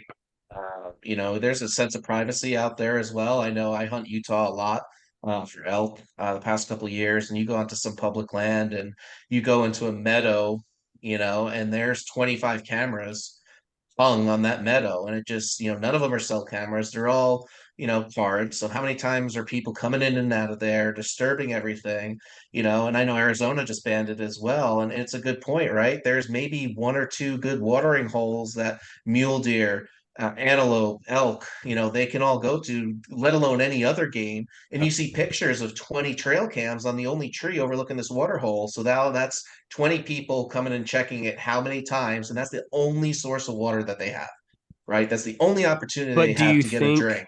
But do you think that taking trail cameras away is going to keep those people out? Like, Yes. I mean, because you think it will. I mean, because do you think, I or don't do you, I mean, because I mean, just personally, I mean, there's still going to be people that are in there with a gun, that are trapped, that are walking around. Absolutely. There's crossbows. But now you're taking 20 cameras, right? Say someone each of them check them every 3 days or whatever. Think of how much traffic, not even about the hunter. They're going to go in there. If they know that's the only watering hole in this district or whatever, they're going to hunt over it, during peak times. But what is the disruption it's doing to what the about game cell cameras? Constantly? I would say, yeah, if that's the type of place, they should use cell cameras. You don't have to go in there. No, but wait a minute. Is that Paul? Is that Go only there on, once a month. Is that only on public land, private land, Only or on public? only on public land. Okay, I could see that. I could see that. So here's my question to that, just because I love playing devil's advocate. Yeah. Is so do those animals, I'm gonna use a perfect social term right now. Do those deer's lives matter more than a private land deer's life? Well, it doesn't matter Because if because you're so say about the you're deer's life. so because what I'm because well no because what I'm getting at is so why can you do it on public land? I mean, why can you not do it on public land, but you can do it on private land? I mean, why not just because say flat across the because of board that you the amount can't of traffic. It's all about Traffic. traffic and disrupting. If on private land, I own mm-hmm, private land here. There's me mm-hmm, going in there. mm-hmm, That's it. mm-hmm. There's not 20, 30, 40, 50 people going to the same. And you got to see some of these places when you go out there. Like you have a stand set here, and then you Yeah. wake up in the middle of the day. There's someone 20 Yeah. yards from you Well, with it's the like, yeah. stand set. They don't Yeah. care, Do you you Yeah. do know? you think that the lack of trail cameras will hurt like management when it comes to animals? Because I think Troy maybe hit on this earlier, or maybe it was Caleb, I don't know. But you get so say you get that picture of that one, I mean, for me, 150, 160. I mean, he's a mega. 110. Yeah, 110, right? He's a 60-inch eight. And but there's a good chance I'm holding out for that deer. You know what I mean? I'll hunt that deer all year long. You know what I mean? But now, since we're taking this out, those guys, are they going to start shooting those 2 and 3 year old, 120-inch deer? Well, I mean, and listen, I'll let her rip on a Mhm. 120-inch deer. Nothing against that. But what I'm saying is, do you think we start shooting more 2 year olds and maybe even 3 year olds than we are 5 and 6 year olds? Because now that we don't know what's out there, I mean, that buck walks in, you're No. like, man, listen, that's the best deer that might be out here, The especially if you're history, in a I don't know. state, especially if you're in yeah. a place like where I'm at. I mean, listen, down here in the Ozarks, right by the lake, I mean, you get 115, 120-inch 8 or 10 point come in, it's a solid buck. But I had no idea that I had a 150-inch 8 point right across the road from my house because it shouldn't happen, Yeah. But I But but I I got that think pic. I that got that picture. it's not going to change your moral value, right? So if I'm a hunter and I'm out hunting in a place that I know nothing about, I think this day and age with Onyx maps and everything else, and in uh, what's the hunting ones that you could put in and get your tags, and they do everything for you, hunting Yeah. fool and all that other stuff. You do all your research, right? If you're going into these places, you know what the statistics are. You know if you're getting Uh-huh. okay, the average is 140, Yeah. right? It's constantly over the past couple of years, the average is going up throughout the years, right? So I think the normal everyday hunter that's going out and doing some of this stuff out of state, I don't think that's going to make an impact on whether the deer stay larger, they grow more, or we're taking younger bucks. I think it's going to be the value of the person doing that. So if you go and draw a once in a lifetime elk tag in Arizona, and those 20 trail cams aren't on that watering hole, whether those cams are not, or I know what's there or not, I'm holding out for a 350 plus bull. End of story. Period. Yeah. But if And the I'm other Joe thing, Schmo that lives there, I'm never going to shoot a 30-50 or less bull because I've seen 380s and 390s, right? But I grew up in New York where you shoot a one horn spike that's this big. That was my first deer I ever shot. Like Yeah. that has changed. Those values have changed. Now there's bucks that people let go that are 110, 120 because they're hoping for something else. I don't think um in my opinion, it's just my opinion. Everything I say is just my opinion. I don't think that's going to change the long-term growth. If anything, I think it's going to make it better. But is there a Yeah. state that has banned it across the board? You guys know I don't know that. Is there a state that's No, banned I it? don't. Utah, Everything I've seen has Utah, just been public land. Utah Oh last yeah, year. Utah. Utah, Yeah, Utah. Utah Yeah, did. See, yep, Utah. see now yep. from my personal thought, again, having no exposure to it, again, maybe I changed my mind if I lived it, but I'm just saying, and that's something too we got to remember, and I think that's across the board from politics to the world in general right now, social media and the internet. We have to remember that our collective experience is from our past and our history and our experiences, and that's for me as an individual. Yep. It may not be for what Paul experienced. It may not be the same in Ohio versus out there. Like I'll tell you what, you want to talk controversy with game cameras and hunting. Come back from Africa, and 99% of outfitters over there all have high fences. Now it might be 4,000 acres of high fence. Okay, Hmm. it doesn't feel like it, but if they didn't have fences, people would come in and kill our animals and sell them for meat, steal them. They have to Yeah. to Yeah. have the conservation of the animal, to have the animals to hunt. All of them have fences. Now, when they come here, it's like when they asked me the other day, they're like, "Hey, So when we come to Ohio, is 5 days enough to shoot a big buck? And I said, well, half an hour during rut is a big time, a good time to shoot a big buck, because I've stood 30 yards next to a huge buck during rut, and the thing's so dumb it doesn't even care. It's standing there. I could easily hit it with a bow. But Oh, sorry. but they don't get that, this is a free range situation where there aren't fences keeping animals in, high fences, and they can go anywhere they want. Now, one thing that's different in Africa is, it amazed me, no one really owns kudu, because kudu they'll jump across a 10-foot fence like it's nothing. They don't care that nothing keeps them in. So these giant kudu are anybody's, really. They just jump. They can't keep them in anywhere. And I was on one property a mile in elevation on the back of a truck, and we're looking for, I think, zebra. And across there's a fence on the left, and across this fence was one of the biggest kudu anyone there has ever seen. And I just thought it was huge. I didn't have a clue. I don't have the experience now, a big kudu versus a real small kudu, but it looked real big to me. And they're like, that thing's huge and it could jump that fence if it wanted to, and we could shoot it. It's not really anyone's property. So I think we have to remember with like cell cams, I don't have the experience to understand, should it be banned everywhere? Because I can't, as a hunter, I can't even figure out my own personal philosophy on how I feel about it all the way around. Well, and I can throw in some of the stuff on Utah. I went to school out there. I have a lot of really good friends that hunt out there. So the whole idea behind the trail camera ban on public land specifically was, in Utah, you got a lot of really active people. You've got hikers, you've got skiers, you've got ATVs, you've got dirt bikes. There's a lot going on public land already, where there's specific places on public land. You can ATV here, you cannot ATV here. You can hike here, you cannot hike here. So throughout the summer and the months where these elk and mule deer or whatever are growing their antlers, there's already a lot of pressure on them. There's already a bunch. And then you throw in hunters that are checking their trail cameras. Like, I sound like I'm for, or I'm anti-trail camera right now, but just like from an outside perspective and listening to the DNR and people that like biologists, wildlife biologists talk about this stuff, it makes sense. Like, why would you want to put more pressure on them by having people have their trail cameras out there when they've already got to deal with ATVs, hikers? But is that the reason why they got banned? That's a big part. Yeah, but here's the thing. But Caleb, why are they banned on private then? Because it doesn't matter on private. Your own private. Yeah, the private land. That would be federal. That'd be against our constitutional right. I own property. I can do whatever the hell I want on my property. So they are banned.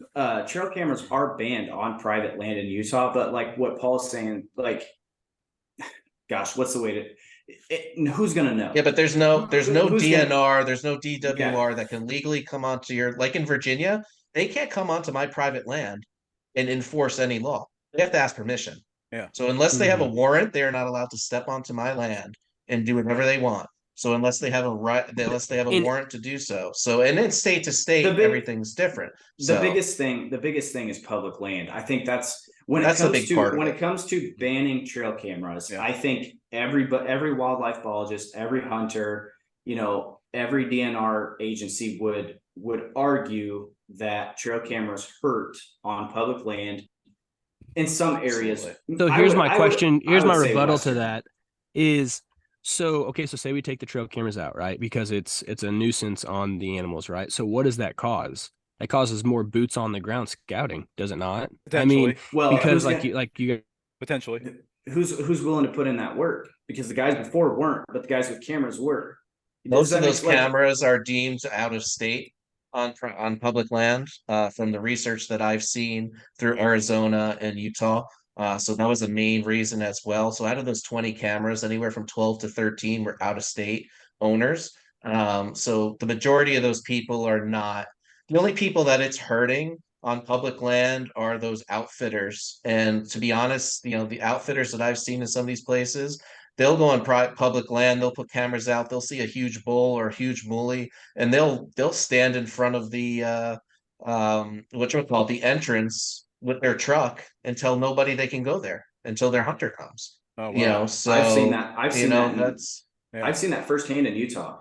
Like I literally wasn't even elk hunting. I was mule deer hunting. I go out. Right, here I am. And there's a guy and his truck, my service is bad. It's okay. His truck is parked sideways to the entrance of public land. It's the public trailhead. Yeah. And this guy's like, no, you can't get in there. You're not going to go kill that elk. And I'm like, what elk? I'm not trying to kill an elk. Like, I'm just going to look for a mule deer, And that guy would not let me in. And so like, at that time, I was 19, 20 years old. I had to call the DNR. He actually became a felon because of that. You cannot hinder somebody from hunting. It's a felony. Like, so it was a giant deal. Like, I remember this guy was probably in his 60s. He was pissed. I mean, big mad. And it's just something you can't do. I mean, it takes the fun away from everything. But as far as trail camera goes, So here's another. I I got kicked out, kind of kicked out or whatever, so I didn't get to hear all the fun part. But here's my other thing. Do you think, because a lot of guys do DIY, right? Like not all of us can afford to go to an outfitter and stuff like that. So a lot of guys. Oh, I think we lost him again. Oh man, Yeah, that Missouri Wi-Fi is just terrible. Yeah, those DIY hunters, they're not using. Maybe you've got cameras. maybe you've got 5 to 10 days to hunt, but now you've got to spend a lot more of that scouting because you don't have your cameras. Well, Most a people camera's aren't not going to using do any cameras. good anyway. A camera's not going to do you any good on a DIY hunt. It won't. But Because if you were able to go out there, so say I go hunt Kansas and I live by Kansas and I go out there like a weekend before something, hang a camera, or a couple weeks before, hang cameras, try to get some intel before I go out there.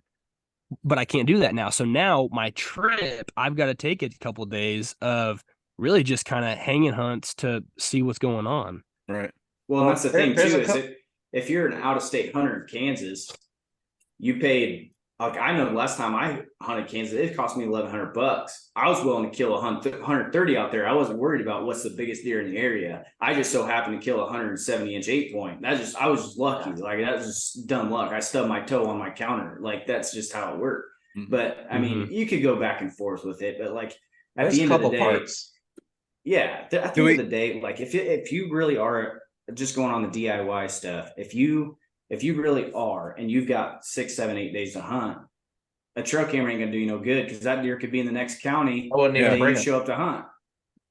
Do we all agree that, like, I feel like there's a common end here? I'm just gonna throw it out here and see if you guys agree. Do we agree that generally any cell cam of any nature or cam should be probably banned on public, and then private it's up to the owner? I think it should be allowed on public. I mean, I'll be the black sheep. I think it should be allowed. I really do. I don't think you could blanket statement like that, Josh. I think if you're talking whitetail or black bear hunting, I think, especially from, I've hunted Ohio, I've hunted Illinois, all the way to Maine and Florida, like the East Coast and all that. Like, I think it's an essential tool for anyone. Do I think it's abused like it is out? Yeah, I'm talking public land. You're talking public. Okay. I'm talking public. I think it's very important tool for that kind of game. Now, if you're talking antelope, mule deer, elk in the Midwest, and some of these people, or West, that some of these people are using this for on public, they're seriously abusing, that, and it's hurting the game. And like Cedric said, what about the DIYer? Like, any sort of DIYer in their right mind is going to go out there, pre-scout before their trip. They're going to go out there and then they're going to go look, spend those days scouting, looking from afar and hunting. They're not going to be looking over cameras because what they saw is gone. So you can go back and forth, and a lot of it is just opinion, but the realization of this is from biologist research, and also from DWR, DNR, whatever you want to call them in your state, is it is now gone political to say this is why. And there's not only that attached to it, there's more than just the trail camera attached to that bill. Right. So my theory is this, and we'll kind of try to come to an end here a little bit on this topic with this, is I believe in hunting and our right to hunt, and the Second Amendment and everything that we do. So once we lose one little thing, you never get it back. What I do think, Never get it back. I think this will be a big thing, though. What I do think it will do is with the banning of the trail cameras is I think it's going to make more people proud of what they shoot. It's, you know what I mean? It's not going to be, that's true. Man, I could have shot that 170 or that 190. Like, say Caleb had that buck on camera and a good 130 or good 140 walks by. And he's like, man, but it's not him. Yeah. I think it's going to, I think it, it kind of brings you back to that natural state of like, maybe there's a monster out there, maybe there's not. This is a pretty Right. good buck. He gets my heart pumping. I'm gonna let it fly. I'm gonna put a Clovis through him. You know what I mean? So And Yeah. bring it full circle, it goes back to the mental, what we are talking about before, and what makes Caleb get up every morning. I remember Yeah. getting up with no trail cameras, no nothing. You went hunting because your dad Right. told you never know what's going to come out of those woods. It's Yep. big Yeah. woods. You never know what's Yep. going to come out. Right? Put yourself in the right place. Now, when I'm sitting there with my trail camera, I'm like, I'm guilty of it. I haven't seen anything on my trail camera for 2 weeks. I'm not wasting my time out there away from my family and whatnot, Mhm. But still, you never know what's going to come out. So, Yeah, Yeah. and Yeah. Yeah. especially out here, and in the mountains, it's a little bit different. I would, in my personal opinion, but like out here in western Nebraska, or if you're hunting Wyoming, these deer, I mean, they travel for miles, right? Elk, yeah, they probably have like their home area, right? I think we can all agree on that. But like some of these whitetail or mule deer that we've taken out in western Nebraska, part of you's like, man, I wonder if this deer didn't come from Wyoming or South Dakota, because you're right there. I mean, it's not like those deer are fenced in. It's that they can go wherever they want to go. So with the trail cameras, it's like I said, I just where I hunt out west, I just don't think it would make a difference because those deer can go wherever they want. Well, I can tell you this here in Ohio, in the beginning of the season, you'll see monsters shot first weekend, first opening day. You're gonna see some monsters dropped on social media right away, and they're big deer. And I bless that hunter, and that's fantastic. But I'd say there's probably 99% chance that deer was washed all summer on camera, and that person knows exactly where that thing breathes, eats, and sleeps. So I'm Mhm. not against it, but I can tell you from Troy, I want you to jump in here a second. I've never seen any trail cams personally on public ground in Ohio because they just get stolen. Yeah, I've had them stolen off public ground here in Ohio. Yeah, yeah, You got to put them up high, climb the tree and put them up high. eh, yeah, yeah. But yeah, I mean, I'm kind of sitting back and listening to everybody's take on the cell cam thing, and I can kind of, I don't, have a crystal ball what the right answer is, but I could see why, I guess the reasoning behind banning them if there's, say one water source for however many miles, and the only, way that these animals are surviving is getting disrupted by human interaction, with whether it be checking trail cameras or whatever. I can see it in those circumstances, banning them for conservation reasons and trying to make things better. But I don't know. Here in Ohio, we use them. I mean, you can't, just like Cedric said, you got to be proud of what you shoot, and you can't sit back and say, well, I'm holding out all season because I've got this guy on camera and I know he's here. But I don't know. It's everybody's personal opinion, and comes back to, like you guys said, how you were raised, whether you're said, hey, you go out in the woods, you never know what you're going to see, or you were raised nowadays and you say, hey, here's my cell cam and I know exactly where he's at. Well, I and don't have the right answer. Yeah. if we were having this conversation and I still lived in Southwest Iowa, I'd be on the complete opposite end. I'm like, no, I want trail cameras because it's going to help me be successful, right? yeah. But just It's knowing, situational. yeah, where I hunt, it just, and even like growing up, like we've already talked about this, but they just weren't around. Nobody used them. They were a bigger pain in the butt than they were, a tool, I would even say. But now with cell cams, where it's getting sent straight to your phone, that's a little different. But I know that some people just can't afford those because they're like, what? I think you can buy them. They're like $1,300 now. I think I've seen a couple of Reconyx cameras, but Yeah. a card camera you can get anywhere from 89 all the way up to 399. But I think it, like Paul just said, it's situational, and everybody's got a soft spot and for them or not for them, I guess. But at the end of the day, it makes me wonder, and this is a question for you guys: if, say, I'm a guy that he can't put up trail cameras anymore, is that going to keep me out of the woods? No, never. I mean, Not a bit. I wouldn't think so. Yeah. So like that's just my thing on it, is like, if I can't use a trail camera, it's not going to keep me from going hunting. Yeah. And there's also a privacy piece with it. Take private land out of the picture. If we're just strictly talking public land, right? A lot of in this legislation that's out there, a lot of the debate back and forth was privacy on public land, and where does privacy laws come into play? Like, do you really want your picture taken by 20 other trail cameras? and what are people doing with that, and if they post it and all that other stuff. So Right. you expect to walk out in Florida and private land going, whitetail hunting or turkey hunting, and all of a sudden you're around the corner and there's 10 cameras pointed in your face. Like, Right. Yeah. what does that have to do with it? So, we can probably talk about this all night long, and I think there's good debate here.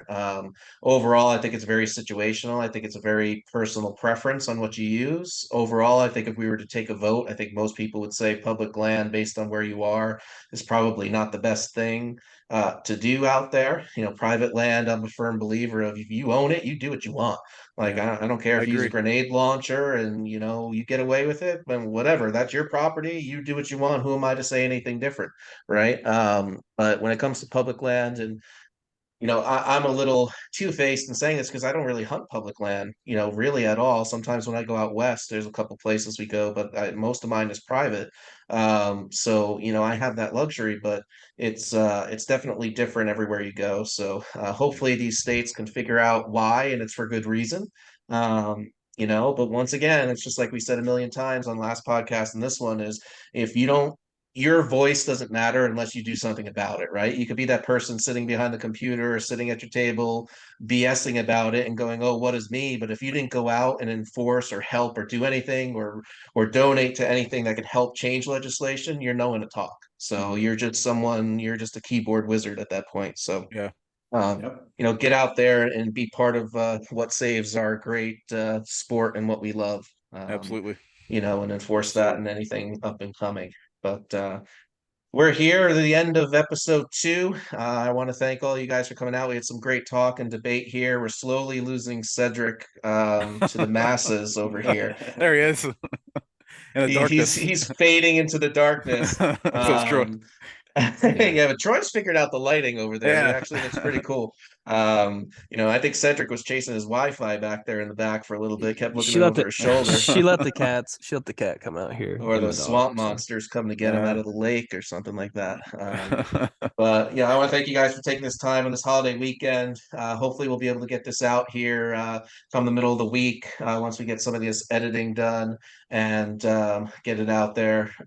So, thank you to everyone who's listening and growing us.